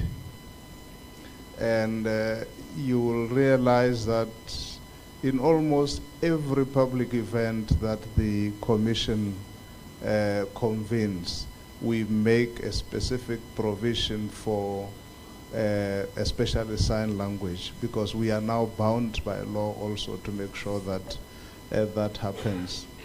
But the Commission is also ensuring that ahead of the elections, we work very closely with membership bodies for people with disabilities. And I think, colleagues, we need to appreciate that when we talk about people with disabilities, they are many and varied. So the risk in the past has always been maybe to talk about maybe people on wheelchairs, people with visual impairment. But we, in our current discussions, are specifically focusing also on ensuring that the deaf are included in everything we do. In fact, I may also just invite the colleagues to liaise closely, and I can see there's already a very good relationship, as she said herself, with our provincial leadership. To liaise with the provincial leadership, the Electoral Commission is currently recruiting. We are already in the critical phase of the elections. And we are recruiting almost 900 people who will be responsible for outreach as an expansion staff. Out of those people, there is around 50 to 55 places that are reserved for the people with disabilities to be recruited to assist us in our outreach initiatives. So that would include people with physical impairments, visual impairments, but also the deaf. We are specifically reserving these positions for them to apply for these jobs, to be trained, and together we and them then go out there to the public to make sure that all those constituencies are covered. I must say that the response initially has not been very good. So we still have that vacancy for people with disabilities. We have made special appeals to the membership organizations to which most of these colleagues affiliate. So I would like to challenge the colleague to see the PO and follow up on this issue to say, how do we then make sure that our members apply and then that information can be provided? I thank you. Thank you so much for the response, sir. I think that was very detailed, and if the colleague could try to see the PEO afterwards, I think that would be great. So we'll take the one last question, and then we'll take one response, and then we will break for tea for exactly 10 minutes, yes, and then we'll be back. All right, no, thank you, Chairperson.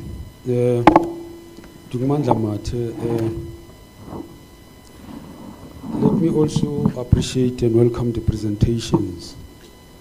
They were indeed very informative. I just want to check, I will be in short, Program Director. I will just take it down now to a layman's person like myself, a voter now. It is true indeed, but there is also this legislation that says freedom of speech. And now there is this IT thing. We are not going to dispute that. But now, when we are dealing with an ordinary person, in terms of understanding now, I just want to check, is there any use from the GCIS maybe, any system that they are using maybe to intercept, or maybe to say to screen or verify whatever the information before it gets viral? Why I'm asking that is because you are in the eve of elections, so then there is a voice note that says tomorrow as Kwelwa, no one has to go. Now it's viral. Now people already catch that, and now they are afraid to go and vote. Alone, that statement, it is viral. Now people are afraid to go and vote, because I'm representing those guys that are not at the level of education as myself now. Now I just want to check, is there any system maybe from GCIS to intercept, screen and verify that before it go viral? Two, maybe, just to be quick, these things of misinformation, as now we are aware, is taking place now. What are we doing now? Just to educate now the voters, to prepare so that they can prepare their minds that yes, it's not everything that is viral, that is true. In terms of educating the voters, are this voter education only the responsibility of the IEC, or what the GCIS is doing, including the Africa checks, to conscientize our people of the same information that we are today being taught about, especially when we are about to go for elections in few months? Lastly, Program Director, Dr. Musawenkosi also touched the issue, especially of Israel, Russia, their interest, especially who's governing the government after elections and so forth. But also the media houses. How do you deal with these media houses, especially those who have journalists that also have their own agenda in terms of spreading the misinformation, especially if they are disliking a particular political party in favor of their favorite political parties? Thank you, Chair. Okay, that was quite a lot. From the GCS, the first question was whether do we have measures to counter mis and disinformation campaigns and attempts, correct? Yes, we do. As I mentioned earlier when I was presenting, we do have different committees, so to speak, like your rapid response, which starts around 5 a.m. in the morning, and you know they do environmental scan, inclusive of they work hand in hand with the social media, your media monitoring, your domestic media engagement, and your international media engagement. But also, within that very same committee in the morning, we also have different communicators from different departments and state-owned entities. So we literally pull up all the issues within the environment that are popping up. And then, depending on the priority, or rather say we prioritize these issues, right?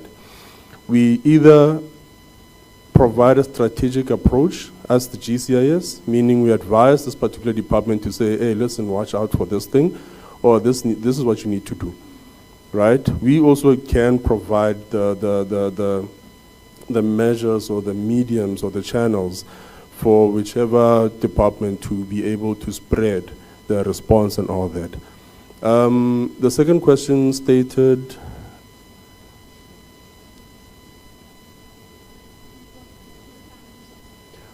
citizen education, right? Civil education, yes. In collaboration with the IEC, in collaboration with your Africa Checks, your CSIRs, I'm talking about in the past and what is going to happen moving forward towards the elections. And civil education, we have initiatives that we have done before that to educate the public through our provincial offices and through also the national office to try and teach people constructively so. These initiatives can be face-to-face, like right now, could be just a campaign online or just infographics, try to these infographics are trying to cater to different aspects or different demographics of South Africans, trying to teach them on what to do around elections, what to expect, what not to do, and all these things. So I think that covers your question, unless if I missed anything. Colleagues, thank you so much for a lovely first session. We are now going to break for 10 minutes. You're most welcome to stretch your legs, grab some water, grab some tea, and then we will start again in exactly 10 minutes time. So if we could all kindly be back by 12:30.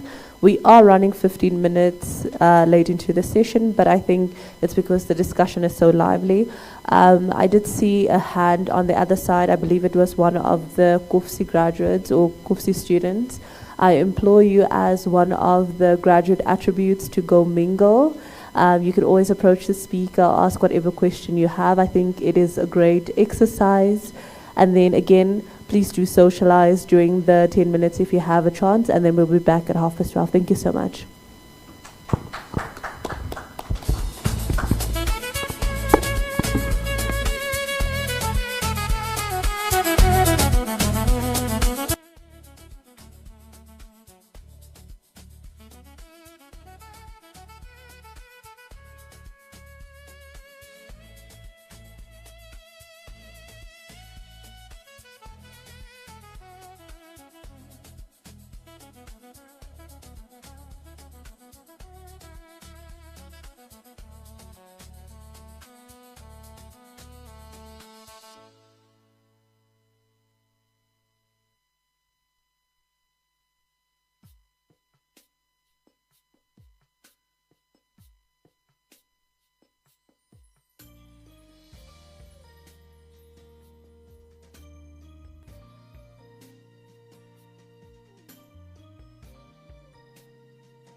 There's a storm starting in my soul,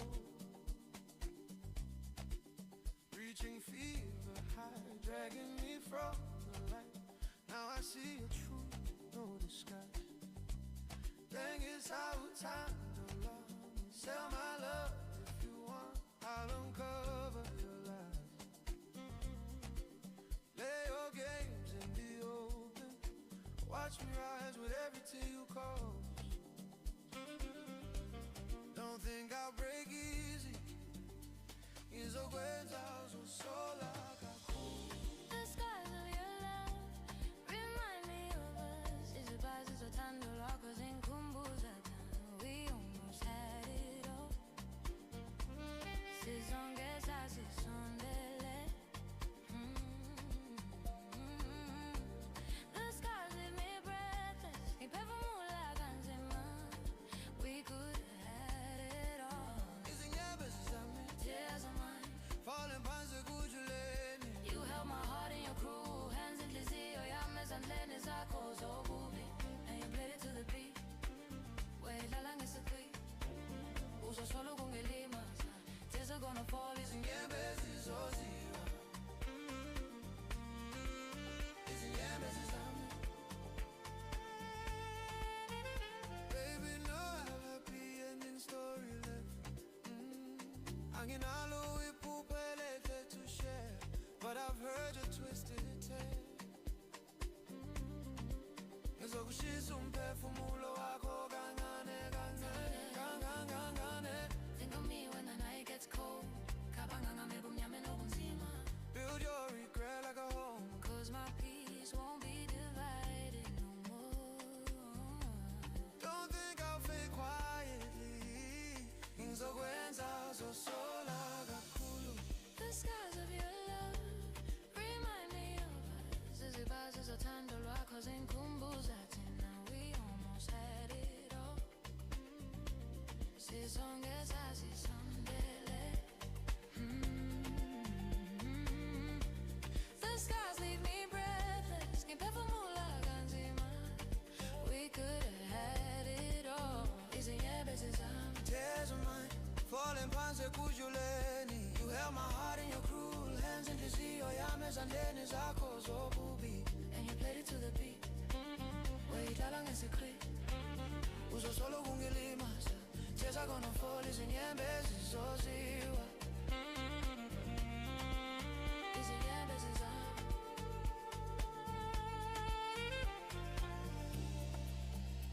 Throw your conscience through every open door. Count the blessings you threw away for more. Turn my tears into something unbreakable gold. You'll harvest the pain you planted. Reap what you sow. We could have had it all. Sasingaba nakho konke. Izinyembezi zami. Tears of mine, falling phansi kujuleni. You held my heart cruel. You played it, you played it, you played it to the beat. Izinyembezi zami. Tears of mine. Izinyembezi zami.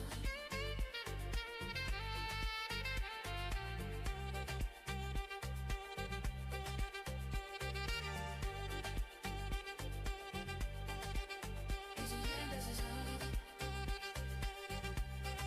Time of miles.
dragging me from the light. Now I see your truth, no disguise. Tengisuthandolwami. Show my love if you want. I'll uncover your lies, lay your games in the open. Watch me rise, and every tear you caused. Don't think I'll break easy. Ngizokwenza uzosola kakhulu. The scars of your love remind me of us. Izibazi zothando lwakho zinkumbuza thina. We almost had it all since onke sasisondele. The scars leave me breathless. Imphefumula kanzima. We could have had it all. Izinyembezi zami. Tears of mine falling phansi ekujuleni. You held my heart in your cruel hands. Inhliziyo yami ezandleni zakho zobubi. And you played it to the beat. Wait, lala ngesikri. Uzosola ukungilimaza. Tears are gonna fall. Izinyembezi zami. Izinyembezi zami. Baby, no happy ending story left. Anginalo iphupho lihle to share, but I've heard your twisted tale. Ngizokushisa umphefumulo wakho kancane kancane. Think of me when the night gets cold. Cabanga ngame bumnyama nobunzima. Build your regret like a home, 'cause my peace won't be divided no more. Don't think I'll fade quietly. Ngizokwenza uzosola kakhulu. The scars of your love remind me of us. Izibazi zothando lwakho zinkumbuza thina. We almost had it all. Sizonke sasisondele. The scars leave me breathless. Imphefumula kanzima. We could have had it all. Izinyembezi zami. Tears of mine falling phansi ekujuleni. You held my heart in your cruel hands. Inhliziyo yami ezandleni zakho zobubi. And you played it to the beat. Wait, lala ngesikri. Uzosola ukungilimaza. Uzosola ungafall. Izinyembezi zami. Izinyembezi zami. Rolling deep. Throw your conscience through every open door. Count the blessings you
There's a storm in my boots, pulling me under. Umlilo uthando uvuthe bumnyameni. There's a storm starting in my soul, reaching fever high, dragging me from the light. Now I see your truth, no disguise. Tengisutando lwami. Show my love if you want. I'll uncover your lies, lay your games in the open. Watch me rise, and every tear you caused. Don't think I'll break easy. Ngizokwenza uzosola kakhulu.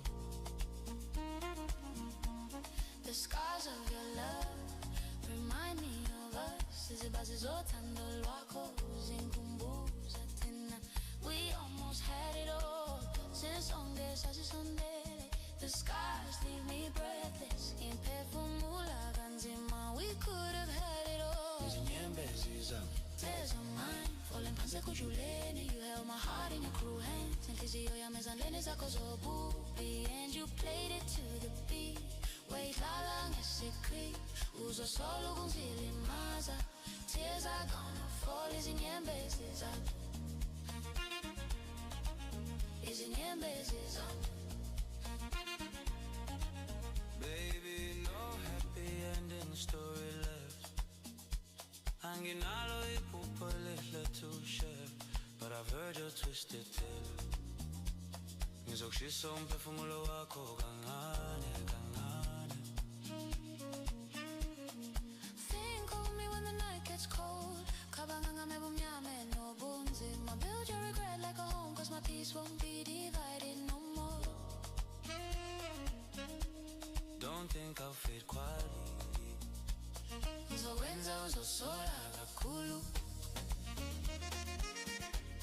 The scars of your love remind me of us. Izibazi zothando lwakho zinkumbuza thina. We almost had it all. Sizonke sasisondele. The scars leave me breathless. Imphefumula kanzima. We could have had it all. Izinyembezi zami. Tears of mine falling phansi ekujuleni. You held my heart in your cruel hands. Inhliziyo yami ezandleni zakho zobubi. And you played it to the beat. Wayihlala ngesikri, uzosola ukungilimaza. Uzosola unofall, izinyembezi zami.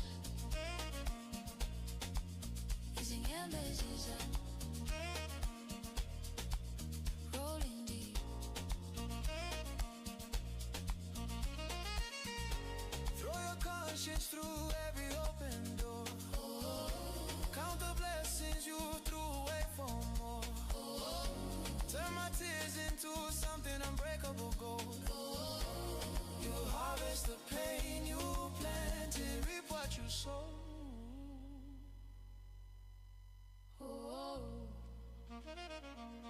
We could have had it all. Sasingaba nakho konke, Oh, yeah. izinyembezi zami. Tears of mine, yeah. Phansi sekujele. You played it, you played it, you played it to the beat. Zaza. Izinyembezi zami. Rolling deep.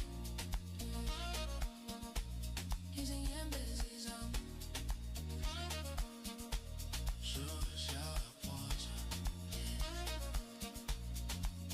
Izinyembezi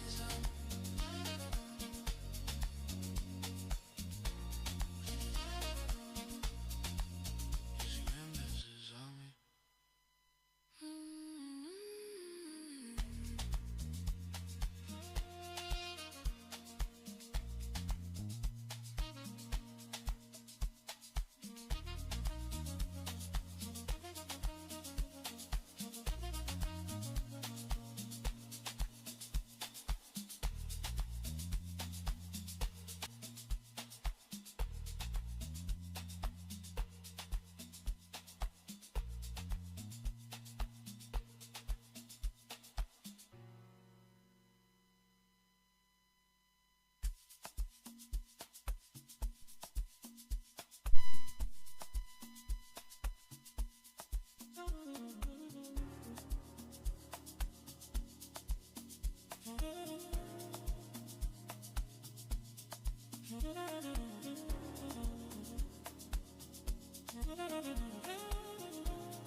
There's a storm in my ears, pulling me under. Umlilo uthando uvuthe bumnyameni. There's a storm starting in my soul, reaching fever high, dragging me from the light. Now I see your truth, no disguise. Tengisutando lwami. Show my love if you want. I'll uncover your lies, lay your games in the open. Watch me rise, every tear you cause. Don't think I'll break easy. Ngizokwenza uzosola kakhulu. The scars of your love remind me of us. Izibazi zothando lwakho zingikhumbuza thina. We almost had it all since sonke sasisondele. The scars leave me breathless, ngiphefumula kanzima. We could have had it all. Izinyembezi zami. Tears on mine, falling phansi ekujuleni. You held my heart in your cruel hands. Inhliziyo yami ezandleni zakho zobubi. And you played it to the beat. Wayidlala ngesikri, uzosola ukungilimaza. Tears are gonna fall, izinyembezi zami. Izinyembezi zami. Baby, no happy ending story left. Anginalo iphupho lihle to share, but I've heard your twisted tale. Ngizokushisa umphefumulo wakho kancane kancane. Think of me when the night gets cold. Cabanga ngami bumnyama nobunzima. Build your regret like a home, 'cause my peace won't be divided no more.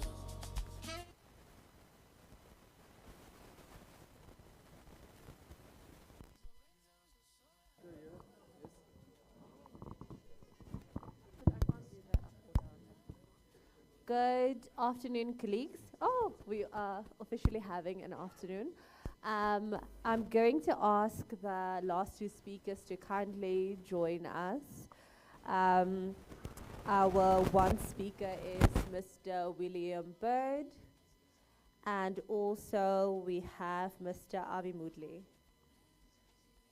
Okay, so for the colleagues who joined us a bit later, please note that we had to change our two speakers around, as one of our speakers unfortunately has to leave a little bit earlier to catch her flight.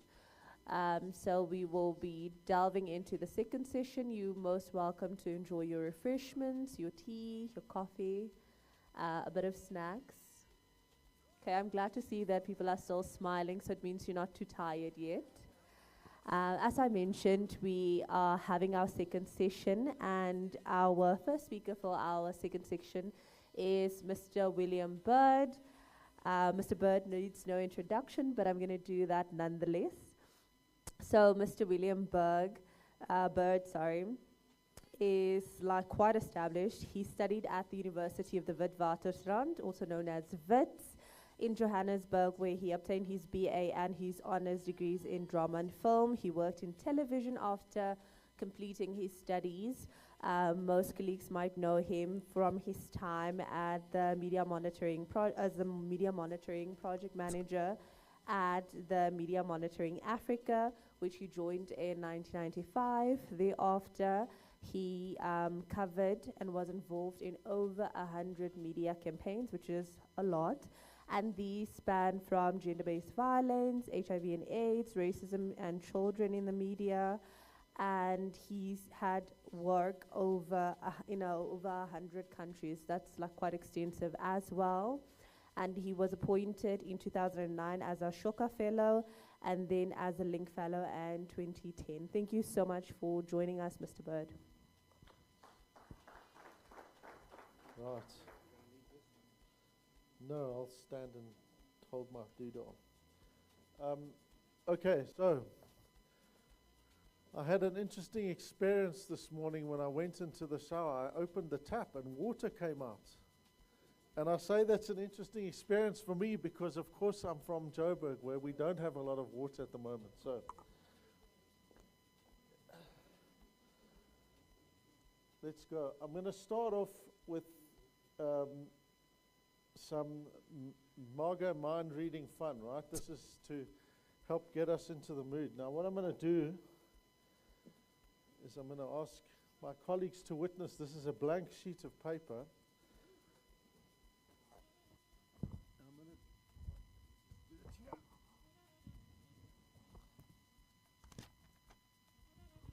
Okay, I've just written what I think is the number that you're going to come up with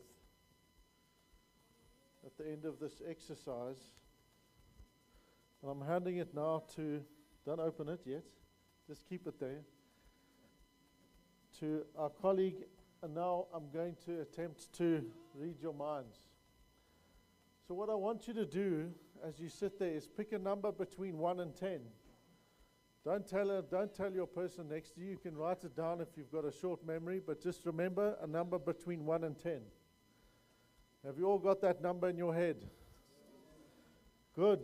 Next thing. Ooh. Right, now multiply your secret number by 3. Yes, by 3. Okay? You've got that number in your head. Or you can write it down. There's paper in front of you if you're really struggling with your school maths. Now I want you to add 6 to that total. So you multiplied it by 3, and now you add 6 to that number. I'm just making this hard. Now I want you to divide that total number by 3. So you've multiplied it by 3, you've added 6, and now you're dividing that whole amount by 3. Everyone with me? Right. Now, subtract the number you first thought of from your new total. That new total, subtract that number you first thought of from your new total. And now I'm going to ask Sanet to open the piece of paper and to read out the number that's written on it. The number's 2.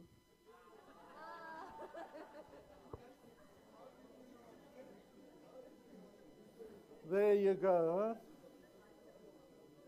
Read all of your minds collectively in the room. See, that's a bit of Marga magic there. You all had 2.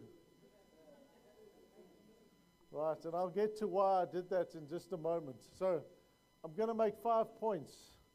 The first is about the invisible hand, which is what I've just showed you. The second is about the discourse of division. The third is about AI exponential. The third is what you can do about all of these things. And the fifth is about what we're doing about it. So, ooh, gosh, that looks horrible. So, it looked better than this on my computer screen. But what we see and what we're fed isn't just designed to... We know about this concept of an echo chamber, right? Your social media feeds... If you like to see pictures and learn about the IEC, you'll tend to see more things about the IEC. If you like cars, if you like cats, you'll see a lot of pictures and images and things about cats. And it builds this echo chamber. But of course, social media has advanced a lot over the last several years. And they're using AI's capabilities increasingly. So it isn't just about an echo chamber. It's also about something that is there to deliberately manipulate your understanding, and deliberately there to manipulate the things that they want you to think about. So generally what happens with social media these days is they like to take you on this emotional roller coaster where they'll show you some things that are cute, and then they'll show you some things that'll shock you, that'll anger you, that'll horrify you. All of that's designed because they know that if you are feeling on an emotional roller coaster, you're more likely to buy rubbish, buy stuff, right? That's what it's designed to do, buy stuff. But that same thing is also means it's prone to making you open to and amenable to mis and disinformation. And we've heard such amazing inputs already on it. I'm not going to spend time on that, but it does make you more prone to, or more susceptible to mis or disinformation. So the longer you spend on that roller coaster, the more likely you are probably to then also not only buy stuff you didn't know you wanted and didn't know you needed and probably don't need, but you're also more likely to spread mis and disinformation precisely because you're susceptible to this roller coaster. So it doesn't just put you in an echo chamber where if you like, if you're leaning of a particular persuasion that it takes you there, or if you take the other way it takes you there. It does that. There's that echo chamber effect, that's for sure. But it also does something else. It helps you frame what it wants you to think about. And that's a really, really important thing when you think about the next 2 points that I'm going on to. One of the things that's emerged since that demented Nazi, lying, deceptive, misogynist, racist, white supremacist known as President Trump in other contexts has done is that he has taken a public discourse and not only normalized lying by one of the most powerful leaders anywhere in the world, he's also starting to normalize, or trying desperately to also normalize, this discourse of division and this discourse of hatred. Right? So the other day he posted an image of Michelle and Barack Obama he superimposed their videos, or not, he didn't. He had posted a video that someone had superimposed their heads onto bodies of chimpanzees, right? Now, had that occurred in South Africa, and had our president or any senior leader done that, they would probably have had to left the country. But in the case of Donald Trump, they denied it first, then they said it wasn't so bad, then they said the president didn't really post it, and then they said someone junior had made a mistake, and then eventually they removed it, right? So there's no accountability actually. And again, what that does is it starts to normalize this idea that being out there and being extreme and putting out something that is so profoundly offensive is actually okay. And they're doing that on the basis of misogyny as well. Now, if you think about this, this is intimately linked to the spread of mis and disinformation, and at the same time, then, to this issue around artificial intelligence. Because one of the downsides to this idea that artificial intelligence is so good at creating things that we don't know if it's real or not is precisely because you then rely on that sense of your emotions. You're left with it robs you of your rational ability to think, to question, and as Kaylee pointed out, to just pause a moment before you can then go out and reshare or repost something. So what I'm arguing is that this whole social media network and this world that we're entering now, which is going to be a brand new world thanks to AI, is fundamentally reshaping everything that we know. And those very, very dangerous ideas, those ideas of polarization, of division, where it's okay to spout and sprout such deep, horrible, racist, misogynist things, are discourses that are deeply entwined with disinformation. And if you think to yourself, why is that the case? It's because these people want to make you angry. They want to make you fearful. They want to provoke anxiety. But for leaders, the question that you might have is how does someone like Donald Trump say something like they're eating the dogs? And yet people will still go and vote for that man. How does he have women when they know that he's been mentioned 38,000 times in the Epstein files, who's a world-renowned pedophile? Or when he's recorded as saying, grab them by the... Right? How do they know? Why is it that women still go and vote for him? And some research is emerging that says that basically what's happening is that kind of logic puts him out there as a man who's not afraid to challenge taboo. This is a man who's not afraid to challenge the norm. And if you're living in a society that's feeling deeply uneasy, what you want is someone who's prepared to go out there and say things that no one else is prepared to say the things that need to be said, theoretically, right? And their approach is to do that. But of course, the counter to that is one of the reasons that someone like a Trump and this dangerous discourse that polarizes, and again, it's structured into these social media discourses and these tools. One of the reasons they like to do that is because it shifts blame away from the people that are actually responsible for problems, and it shifts it onto people who generally are too powerless to have anything to do with those problems. Think about it in our own context, about those political leaders who openly think that it's a good idea to be xenophobic. Some of them ahead of our last elections even said they were proud to be called xenophobic, right? It's the same kind of logic. You take the poor service delivery or the failures to provide X, Y, and Z, or the high levels of corruption, or any litany of the issues we have. And instead of looking at the complex, nuanced, difficult issues that arise around that, what you do is you scapegoat someone who's got no power to fight back. Who are those people in our country? They tend to be from other African states. What do? You make them the bad people, you make them the villains. Right? So this is a deep use of political strategy, and it's in one and the same thing with mis and disinformation. Now, where this links to AI is that AI isn't just a set of tools. It isn't just things that make images. It isn't just impacting how every single one of us is going to act and operate in the next decade. It's something that's causing a sea change of how we engage and understand the world around us. Right? It's probably going to destroy most of our media businesses. But anyway. So I thought, I know this is a bit cheap, but whatever. These images were of two famous stars, Katy Perry and Rihanna, who appeared at what's called the Met Gala. There was lots of fashion pictures around this and said, "Oh wow, your dress looks stunning." And then the pop star said, "But Mom, I wasn't even there." Because both of these images were generated by AI. Now, in this instance, it's the sort of thing that doesn't really cause any kind of public harm. But here, you've got another image where this was theoretically a woman protecting a child in South Sudan from some soldiers, and you can see it's quite a powerful image, right? It's a very well constructed image. And this one also, surprise, surprise, is AI.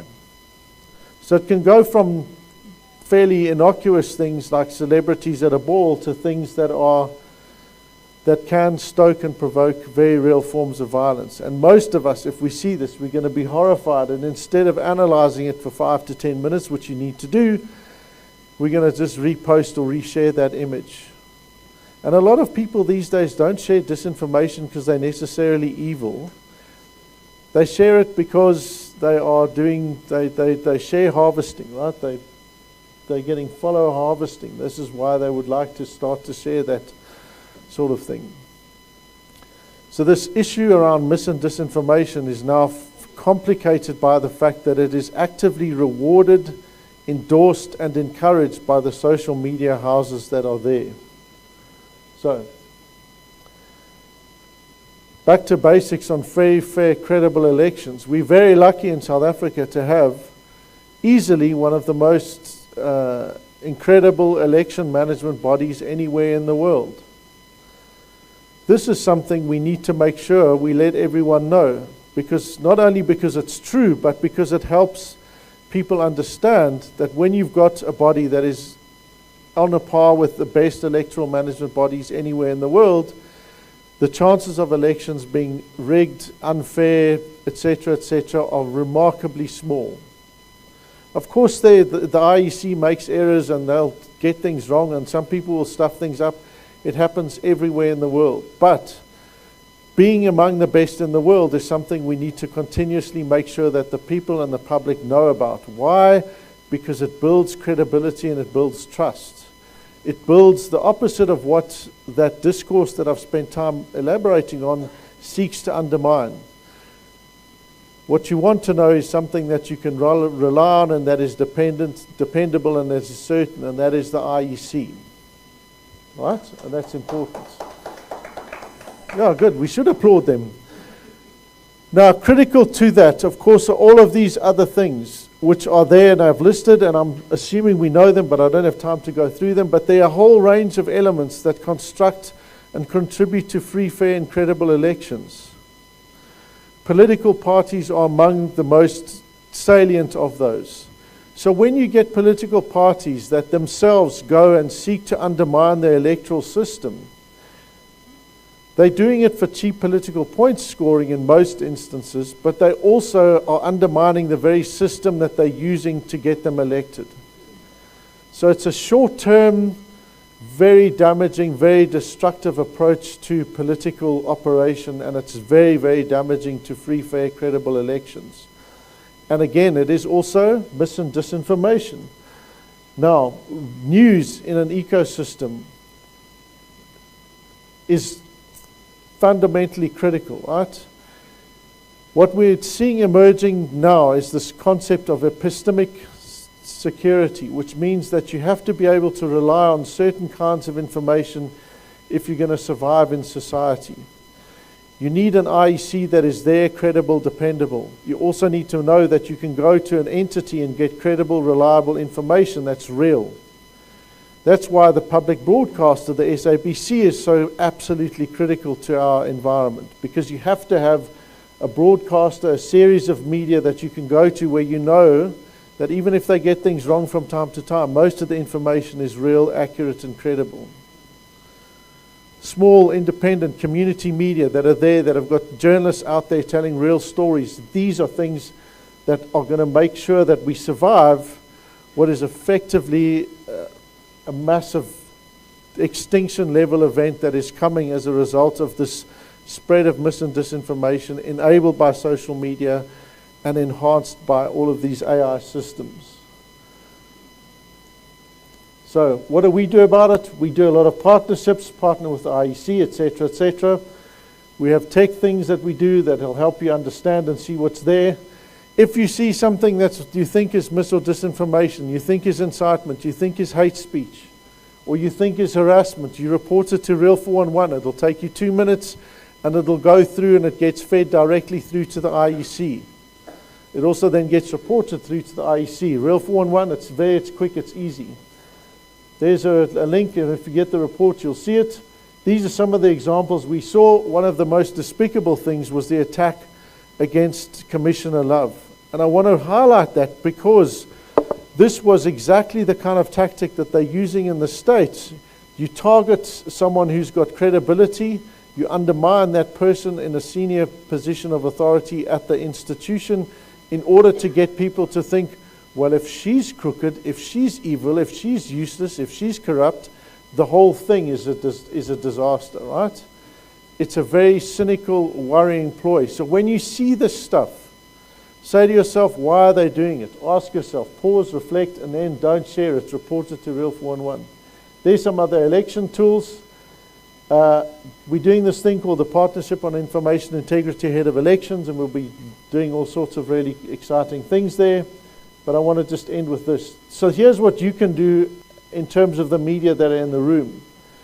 Commit to quality, ethical journalism. The greatest thing you can do for democracy and for saving our society is to do good quality journalism. It's going to be one of the single most critical things we're going to need for society. Digital literacy is equally important. You've got to help our audiences understand how social media seeks to manipulate them. You just keep exposing them. And then, when the dark forces behave in a reprehensible manner, we have to call them out again and again and again and again and again. Xenophobia, racism, misogyny, these things are not okay. They undermine democratic systems. They're as bad as mis and disinformation, and they travel together to undermine our democracy. Every time someone does that, you've got to call them out, right? And if we don't, we lose, because if you let them get away with it, you normalize it so that you can see that that level is escalated in the United States to the point where the president thinks that it's okay to post a picture of Michelle and Barack Obama as chimpanzees. Then the other thing to do, report and work with civil society. That's it. Thank you so much. We unfortunately only have 15 minutes per speaker, which means that we are slightly a bit more constrained in terms of getting their knowledge, getting their expertise, and getting them to share all of which they know with us. So without further ado, I would like to introduce our second last speaker for this afternoon. This is Mr. A.V. Moodley. So, Mr. A.V. Moodley is a principal AI specialist at the CSIR, which is quite exciting. He has over a decade of experience in leading multidisciplinary teams and has been quite successful in terms of their work in terms of software, data, and AI solutions across a number of various industries. So we are so pleased to have you here. Thank you so much for your patience, your time, and also for sharing your expertise with us. We unfortunately have to restrict you to 15 minutes, and I know it's a bit condensed given the nature of what you'll be presenting, but thank you so much again for your time. Thank you very much. Good afternoon, everyone. So today I'm going to take you through something that we have in the pipeline that we're planning for this upcoming election, but more so prepping for the big national one in a few years, because this is a test bed. One of the big challenges that we've seen in previous elections have been around misinformation, which has been the topic of the day. But the bigger challenge is our efforts as researchers are inhibited because we don't have access to data. So I'm going to try and go through the technical detail quickly so that I can speak about some of the conceptual things. So yeah, the big dark shadow over our democracy is going to be the effect of misinformation. If we allow it to propagate, if we let it get to the state that people believe this is the truth and not what the actual truth is, we are going to be in serious trouble as a country. So there's a few things that I've just noted here that are important for our scientific community as well as some of our civil society that is getting on board to tackle this challenge. The big thing is we don't have access to multiple of these platforms to the extent that we should. Since 2022, there's been severe restrictions that have inhibited our efforts. So we do as much as we can, but we actually need help to open up the data access for us to be able to identify these challenges and be able to put in place certain mitigation steps. My colleague from the GCIS spoke about private platforms and how elements propagate through channels like WhatsApp and Telegram. Those channels, you really do need significant permissions to kind of intercept, and it's not something that we could do on a daily basis for everyday citizens. It'll only occur in like kind of special cases, so we don't have that option to pursue it. But the mitigation that we can put in place is we need to educate the population on what misinformation is, how do you identify it, how do you pause and take account for what you're looking at before you actually share and recycle and make the process propagate. And another challenge when it comes down to the educational content. A lot of the times we create a pamphlet, it's in English, it may be in some of the other official languages, but in our country we have a serious challenge regarding literacy. So if we're creating text-based content, we are excluding a large population who may not be able to consume the text-based content. So in this initiative, we are moving towards a direction of audio-visual education content, leveraging some technology to make it feasible and doable such that we can spread the information that is trusted to more people so that people can be educated about the risks that misinformation poses to our electoral process as well as everyday life. So I'll briefly touch on this. I think all the colleagues that spoke earlier spoke about the risk of social media, and I just want to echo that sentiment, and I'll briefly touch on a few things. With the insights that you get from social media, it's starkly different to what you would see in your conventional media, your news outlets, because it's a platform for everyday citizens to share what they think, what they feel, and there's no restrictions on what you can say. There should be in some instances, but for the most part, you are free to say whatever you want and share your opinions and your views. So by us being able to look into this window and see what citizens are talking about, it gives us a means of identifying, is misinformation propagating in certain places? Is there a possible unrest that we need to put some actions in place to prevent or to mitigate? Various other factors. So having a view into what social media is telling us gives us decision-making power as South Africa, where we can respond to various things and ensure that none of our integrity in election census are compromised, but also it allows us to mitigate other challenges that may arise. So I spoke about the data challenge. So just in contrast, I've been working on the elections from a social media perspective from 2019. And in 2019, we collected 5 million tweets easily via API access. It probably took us 2 or 3 hours of effort to set it up. But in 2022, when ChatGPT came about and all the social media platforms shut down their data access, it significantly inhibited research efforts that we were putting forward. And over the 3-month period, we ended up only being able to attain 27% of the data that we did in 2019. And this was through tedious manual processes of exporting from platforms and setting up processes that takes away the time from the actual meaningful analysis that gets us to the crux of certain problems. So data access is a massive influential factor that if we can correct, we have the skills and expertise from not just CSIR, but from the broader ecosystem to effectively tackle some of these challenges if we are enabled. Then I'm going to go into the details of a system that we are trying to put in place over the course of this year.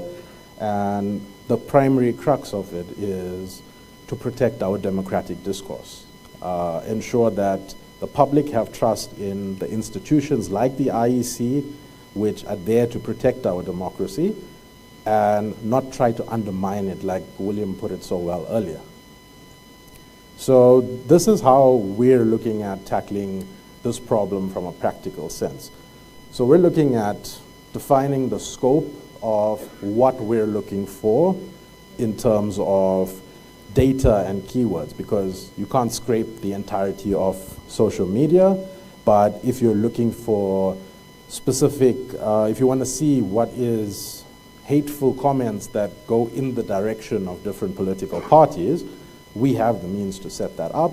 If you want to see if there's certain topics that align to misinformation, that's also on the agenda here, but the initial phase involves us thinking about it critically and defining the parameters that we would like to monitor so that we capture the right amount of data and we are able to respond effectively with downstream mitigation tasks. Then the process involves harvesting the data, applying some intelligence processes like sentiment analysis, emotion, sarcasm, topics, misinformation indicators, protest indicators, and labeling all our data. So basically it's, you get a raw piece of say a tweet, and Now you give it all of this metadata that categorizes it into, this is a very angry tweet, or this tweet is angry and it speaks to voter rigging. So now that is two indicators that could potentially speak to a pattern that we need to flag to some of our partners to take action on or to investigate further. And William also mentioned an element of echo chambers. So in step 4, when we are analyzing the insights, it's how do we set off automatic triggers to the relevant parties? How do we send this information that we detect from our systems to the likes of Media Monitoring Africa, the Real 411, Africa Check, so that their processes get the data that they can then act upon? And how do we build the stuff that allows us to detect echo chambers and see what is being echoed in these chambers, so that if it is a misinformation echo chamber, we have a community that we need to possibly watch and be able to act upon. And all of these things lead to us building this as infrastructure that we reuse in future. So it's not just going to be stuff that we build, we park it after the election's over, and we come back in 2 years' time when the next election is around the corner. We need to be consistent. We need to be thinking about this, and we need to be ahead of the problem so that when it rears its head, we're ready to act on it. And then the big aspect of all, the biggest aspect of all, is educating the public.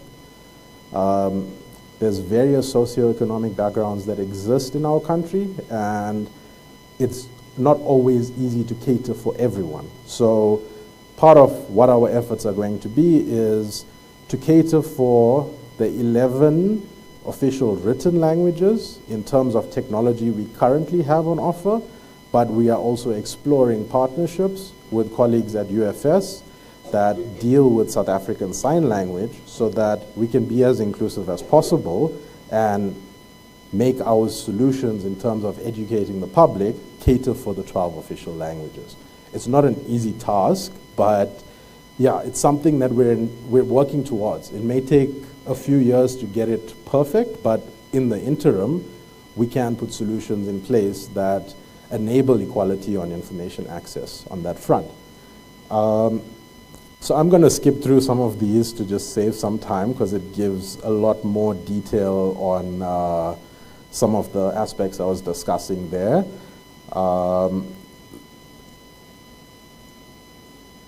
So I'll just touch on this quickly. Our automatic flagging system that we want to put in place before the elections. All the information, all the data that lands in our system that we then go and apply all of these different indicators to, if there are patterns of concern that either we identify with our information or our partners identify, that feeds back into the system so that in future, if anything of this nature emerges, our system has some context to be able to pick it up. And that's the sort of thing we're trying to create. We want a feedback loop where problems happen, where something was classified as misinformation and it wasn't actually misinformation, taking those details, somewhat educating our systems so that they can do better in picking up things. But the crux of it is, for the manual effort that needs to go into reporting some misinformation elements, it makes people's lives a hell of a lot easier if you don't need to look through 1 million tweets, but just 100. And if 10 of those 100 are actually misinformation, that's only 10% of the work. That's only 10% of the data that you're looking through rather than 1 million. So part of the efforts going into this initiative and this system is such that the downstream work that usually becomes overwhelming in times where misinformation is prime, how do we make that easier for the people on the ground to leverage the data, leverage the insights, to make those calls and mitigate it, because we don't have the means to do it ourselves, but our partners do. So it's more of a supportive system that we're trying to build that enables everyone working on this critical challenge to be a little bit more effective, be a little bit more efficient, and not want to pull the hair out. So going to my public education initiatives.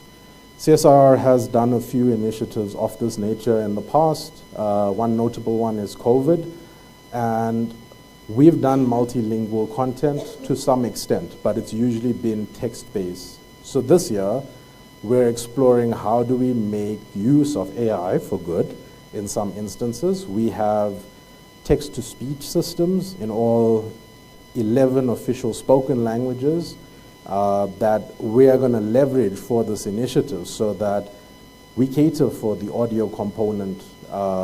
There's elements that help people that are blind. Like I mentioned, for the deaf community, we're looking at partnerships with colleagues that are working on South African Sign Language to come on board and help us on this front. But the crux of it is we want to bridge the language and the literacy barriers that inhibit people from accessing critical information that helps them make better decisions when it comes down to misinformation.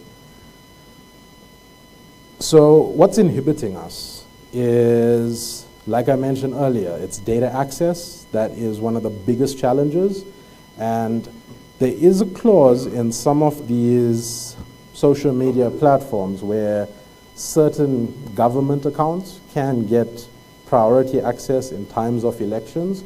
So it's something that I want to really advocate for, because if that is something that can materialize, whether it's the IEC, whether it's GCIS, whether it's another government department that can enable this element for us, you don't need to manage it on your own. CSIR can be the custodian to manage the technical aspects of it, but that will enable not just us, but such a large portion of companies and organizations that are working on the ground on this to do better and to have more reach.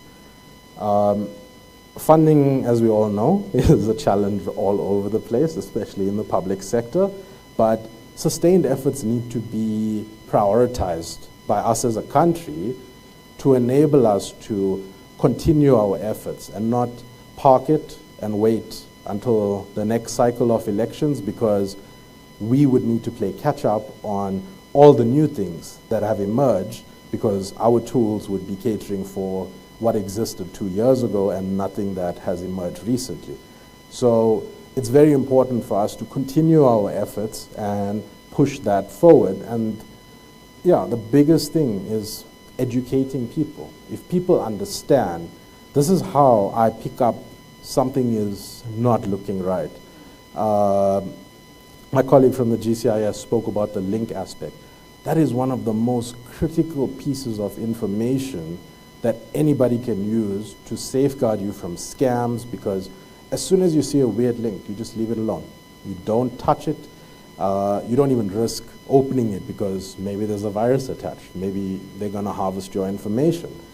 Or maybe they're going to try and convince you of something that is misinformation. So it's very important that we set a standard in how we educate the population on how to cope with misinformation situations so it doesn't boil up, it doesn't become unrest, it doesn't end up in violent protests in some instances. We need to put that effort in to make that a reality. And the biggest thing for me is everybody needs to collaborate. There's no point in us existing in silos. There's no point in us looking at things and saying, okay, this is my small piece of it and I am going to hold on to this tightly. We don't have the resources that the Western countries have. So we need to pool our resources. We need to kind of channel the concept of Ubuntu and work together so that when we're tackling these problems, it's not Avi's win, it's not William's win, it's not Sinatle's win, it's the country's win. So that's what we're trying to endeavor towards. How do we all work together? We all do our parts in the wider system, but our goal is to maintain the integrity of our elections for now and for the future. And yeah, that's it. Thank you so much.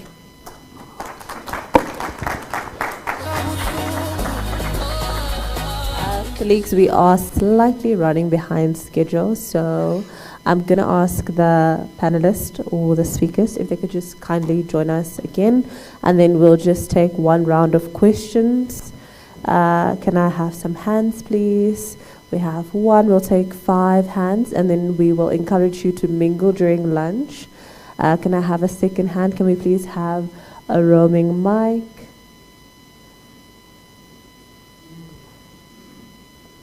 Okay, we have, do we have a second hand? Okay, we have a second hand, the gentleman in the UFS blazer with the hat on. Can we have a third hand? Any third hands? Okay, we'll take the first 2 hands, and then we will maybe do another round of questions. Thank you. Thank you, Chairperson. Oh, sorry. Facilitator. We have a question from YouTube, from Paul, who says, since there is still a digital divide in South Africa, is the impact of mis or disinformation more or less severe in correlation to this? And additionally, constitutional reform section 16 as a suggestion. That is from Paul on YouTube. Okay, thank you so much. Can we maybe take another online question when we do the second round? No online, okay. We'll do them in person. Can we have our second question, the gentleman in the UFS blazer?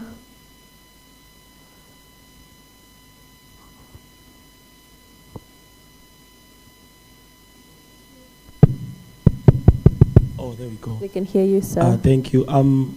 My name is Lamini Sipiwa Inkosi. I am SRC Policy and Transformation at UFS.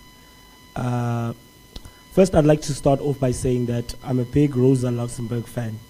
And Rosa Luxemburg speaks of revolution, and revolution being transformation. And to get transformation, we ought to be educated. For education agitates. And a little link or a lack of that I have not been hearing in most of the presentations as the education part. The only way to fry away from misinformation is to educate.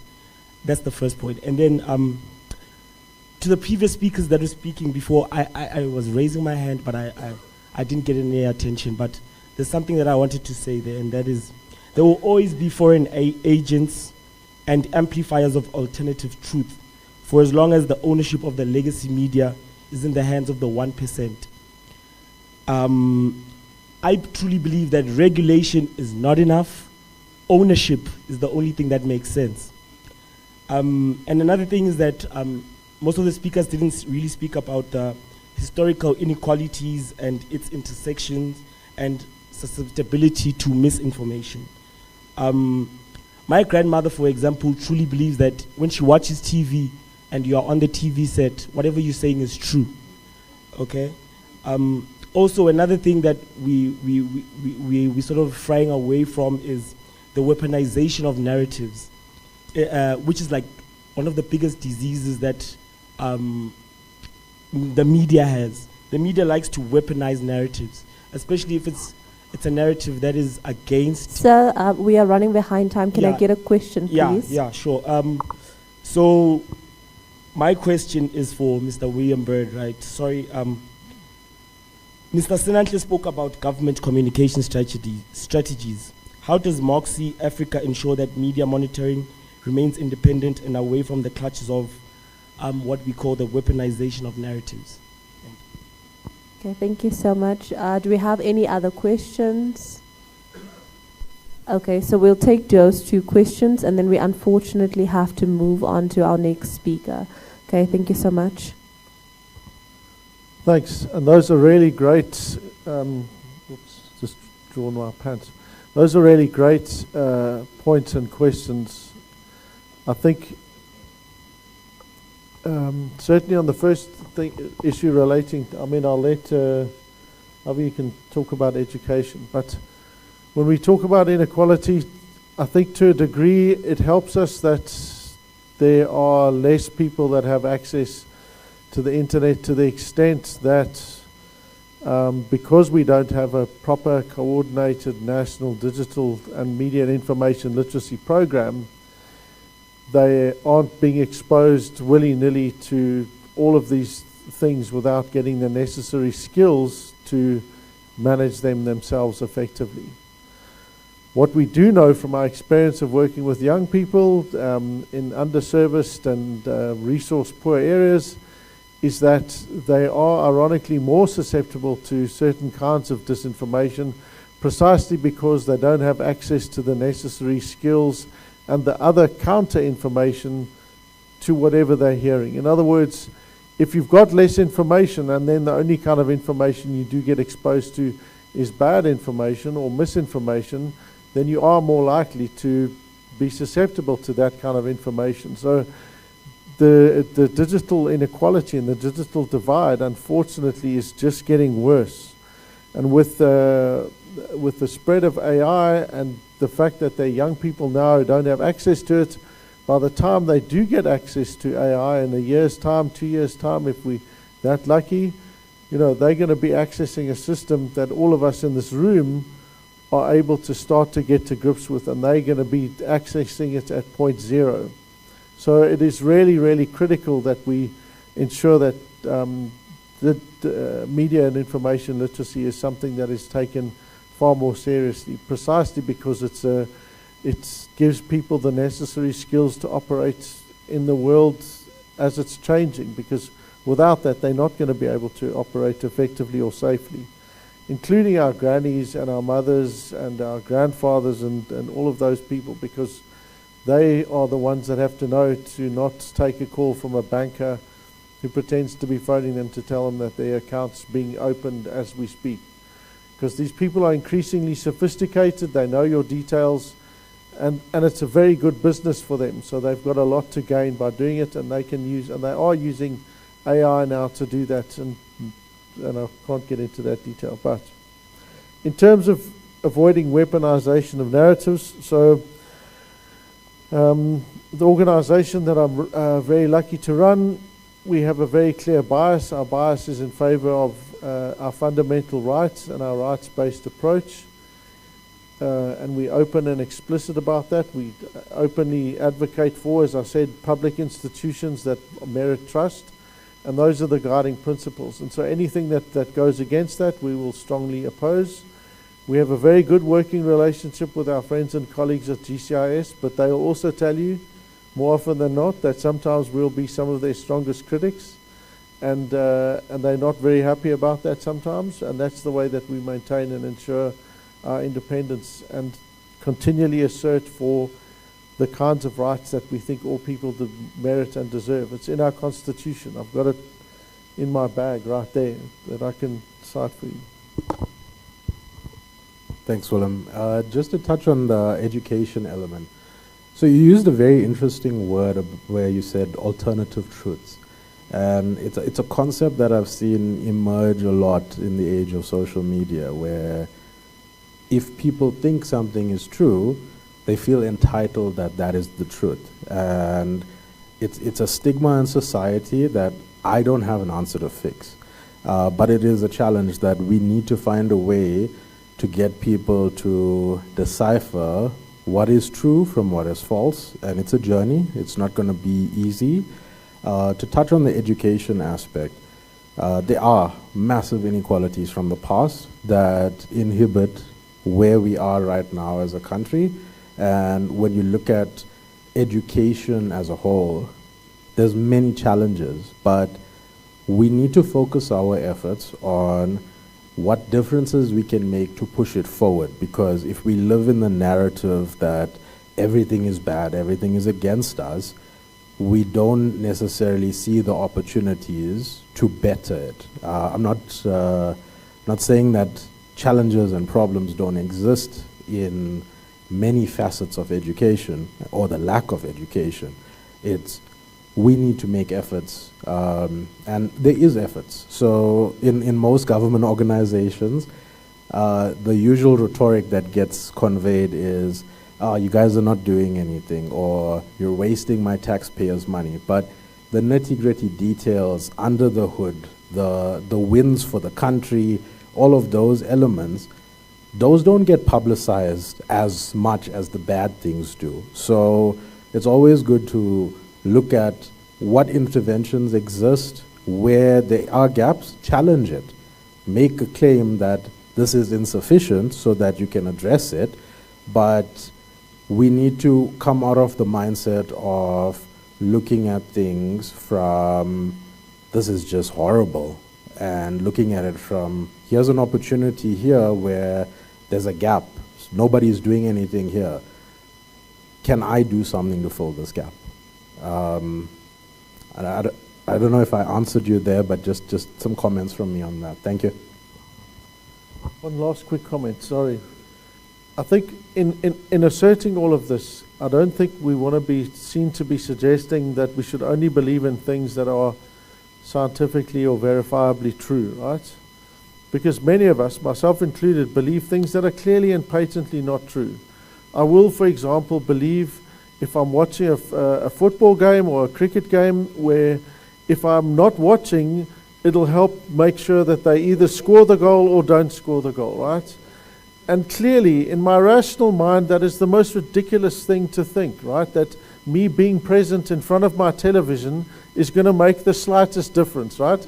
But sometimes I will avidly believe that because I'll think I've seen it happen, and then I'll step out of the room and my team will do well, and I'll be like, thank goodness I wasn't watching. But when I watch, and then suddenly they score a goal against my side, and I'm, oh, you see, I shouldn't have been watching, right? All of us have things like that, and it's not to say, and I think for me this is the point, right? There are things that are, there are practices like that that are not harmful, and there are practices and ideas that are. And for me, that's why I believe in this work, because it's founded on our constitutional's guiding principles of dignity and equality for all.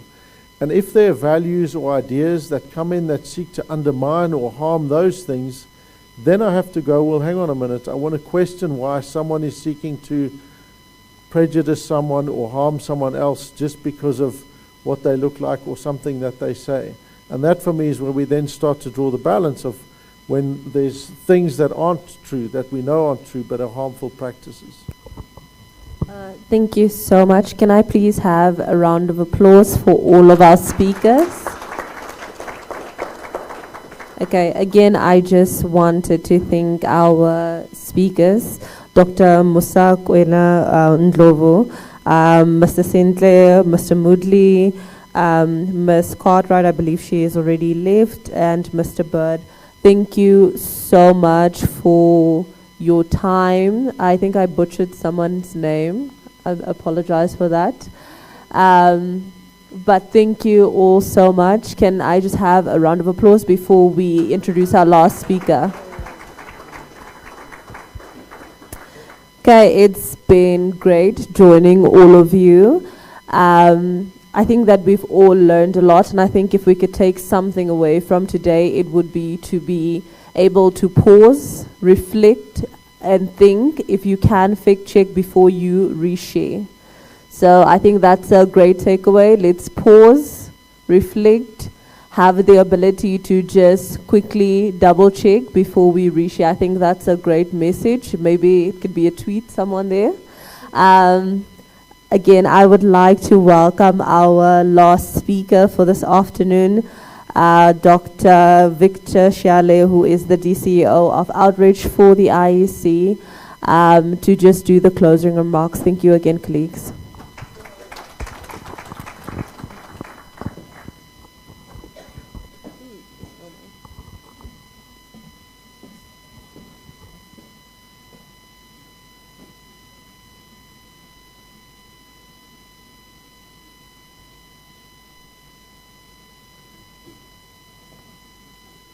ngathi ngiyaphela kodwa ngazi ukuthi ngathi ngiyaphela kodwa ngazi ukuthi ukhona amandla. Good afternoon, colleagues. Program Director, thank you very much for the opportunity. and I fully align myself with the protocol established, and I have no intention of detaining you any further. We need to manage all risks, including the risk of impoverishing people when there is food. So mine is really to acknowledge the contributions made, and just to really underscore on behalf of the commission here represented by Commissioner Titi Pitso and colleagues in the administration, that as the first speaker indicated, the ground has shifted and it continues to shift.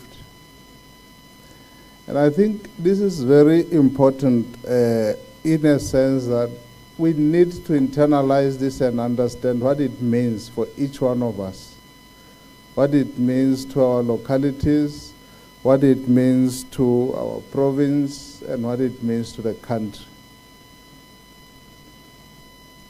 We often interact with the social media, with the traditional media, and sometimes just dismiss things at face value, thinking that they have no immediate bearing on our day-to-day lives. But the emerging trend of the decline of democracy, or the so-called the democratic recession, is real. The increasing rate of alarmists, the increasing rate of populists globally and indeed in our country is real.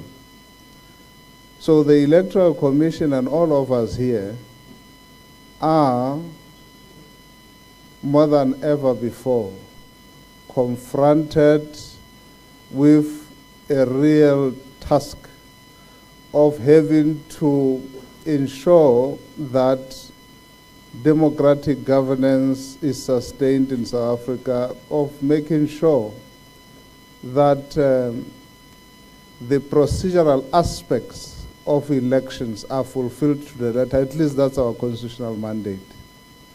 But to also ensure that the substantive aspects of democracy are fulfilled, because elections are not a means, or rather they are not an end in and of themselves. Elections are a means to an end, which is developmental ends, the improvement of socio-economic conditions in the country. So it is no surprise that at every election, multitudes of South Africans will take to the streets to protest, not against the IEC, against real or imagined lack of the dividends of democracy. And so we become a casual in that demonstration. So this is what we have to deal with, that now you have this monster called disinformation, which we now have to deal with. And we are not going to entirely succeed to tackle this on our own. We don't even have the competencies to do so. That's why then I think, Program Director, one of the themes or sentiments that have reverberated throughout the session is the importance of multi-stakeholder approach, their partnerships, as has already been alluded to. Without really taking much time, I think I want to align with you, Madam Director, when you say it is important for all of us to pause, to reflect and double check before we press that forward button. I have had the privilege to spend a lot of my professional career across the African continent. I don't think there's any African country I have not been to. Not just coming today and living, but sometimes spending over 10 years in some of the countries.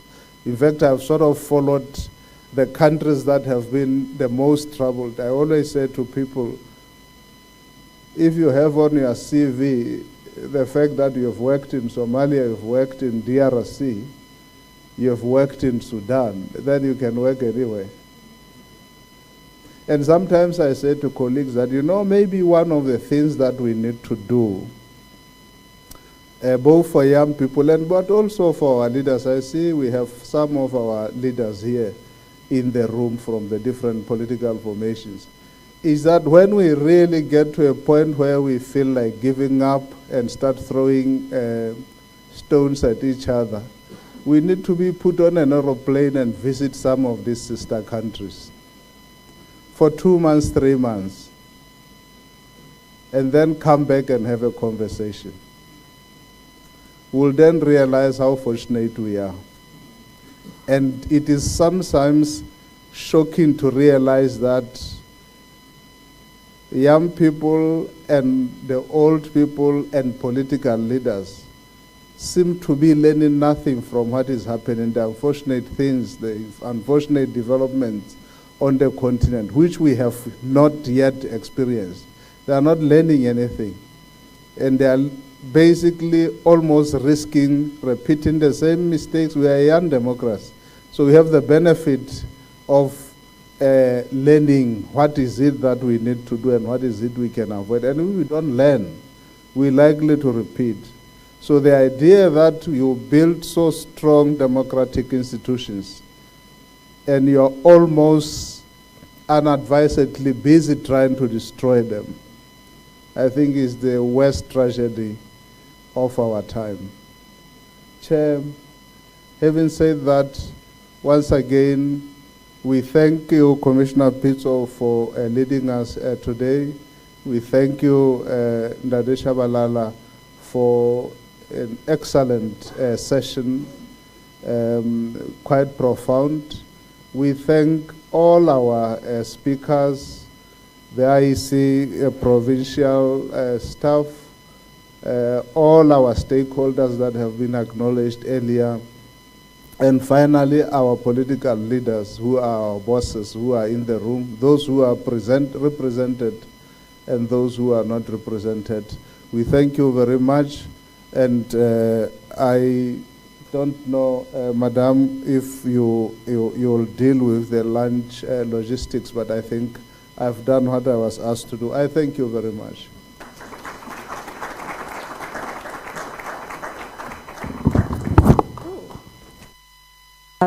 One more task. Colleagues, if you will check around the room, there is QR codes against the walls. It would be of great help if you could scan the QR code so that we can give the IEC feedback in terms of the session, how they can improve, and also things that we'd like to see for future sessions. Thank you again for your time, your energy, your commitment and participation. And I think this is like my favorite line to say, lunch is served.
ngikhalile kakhulu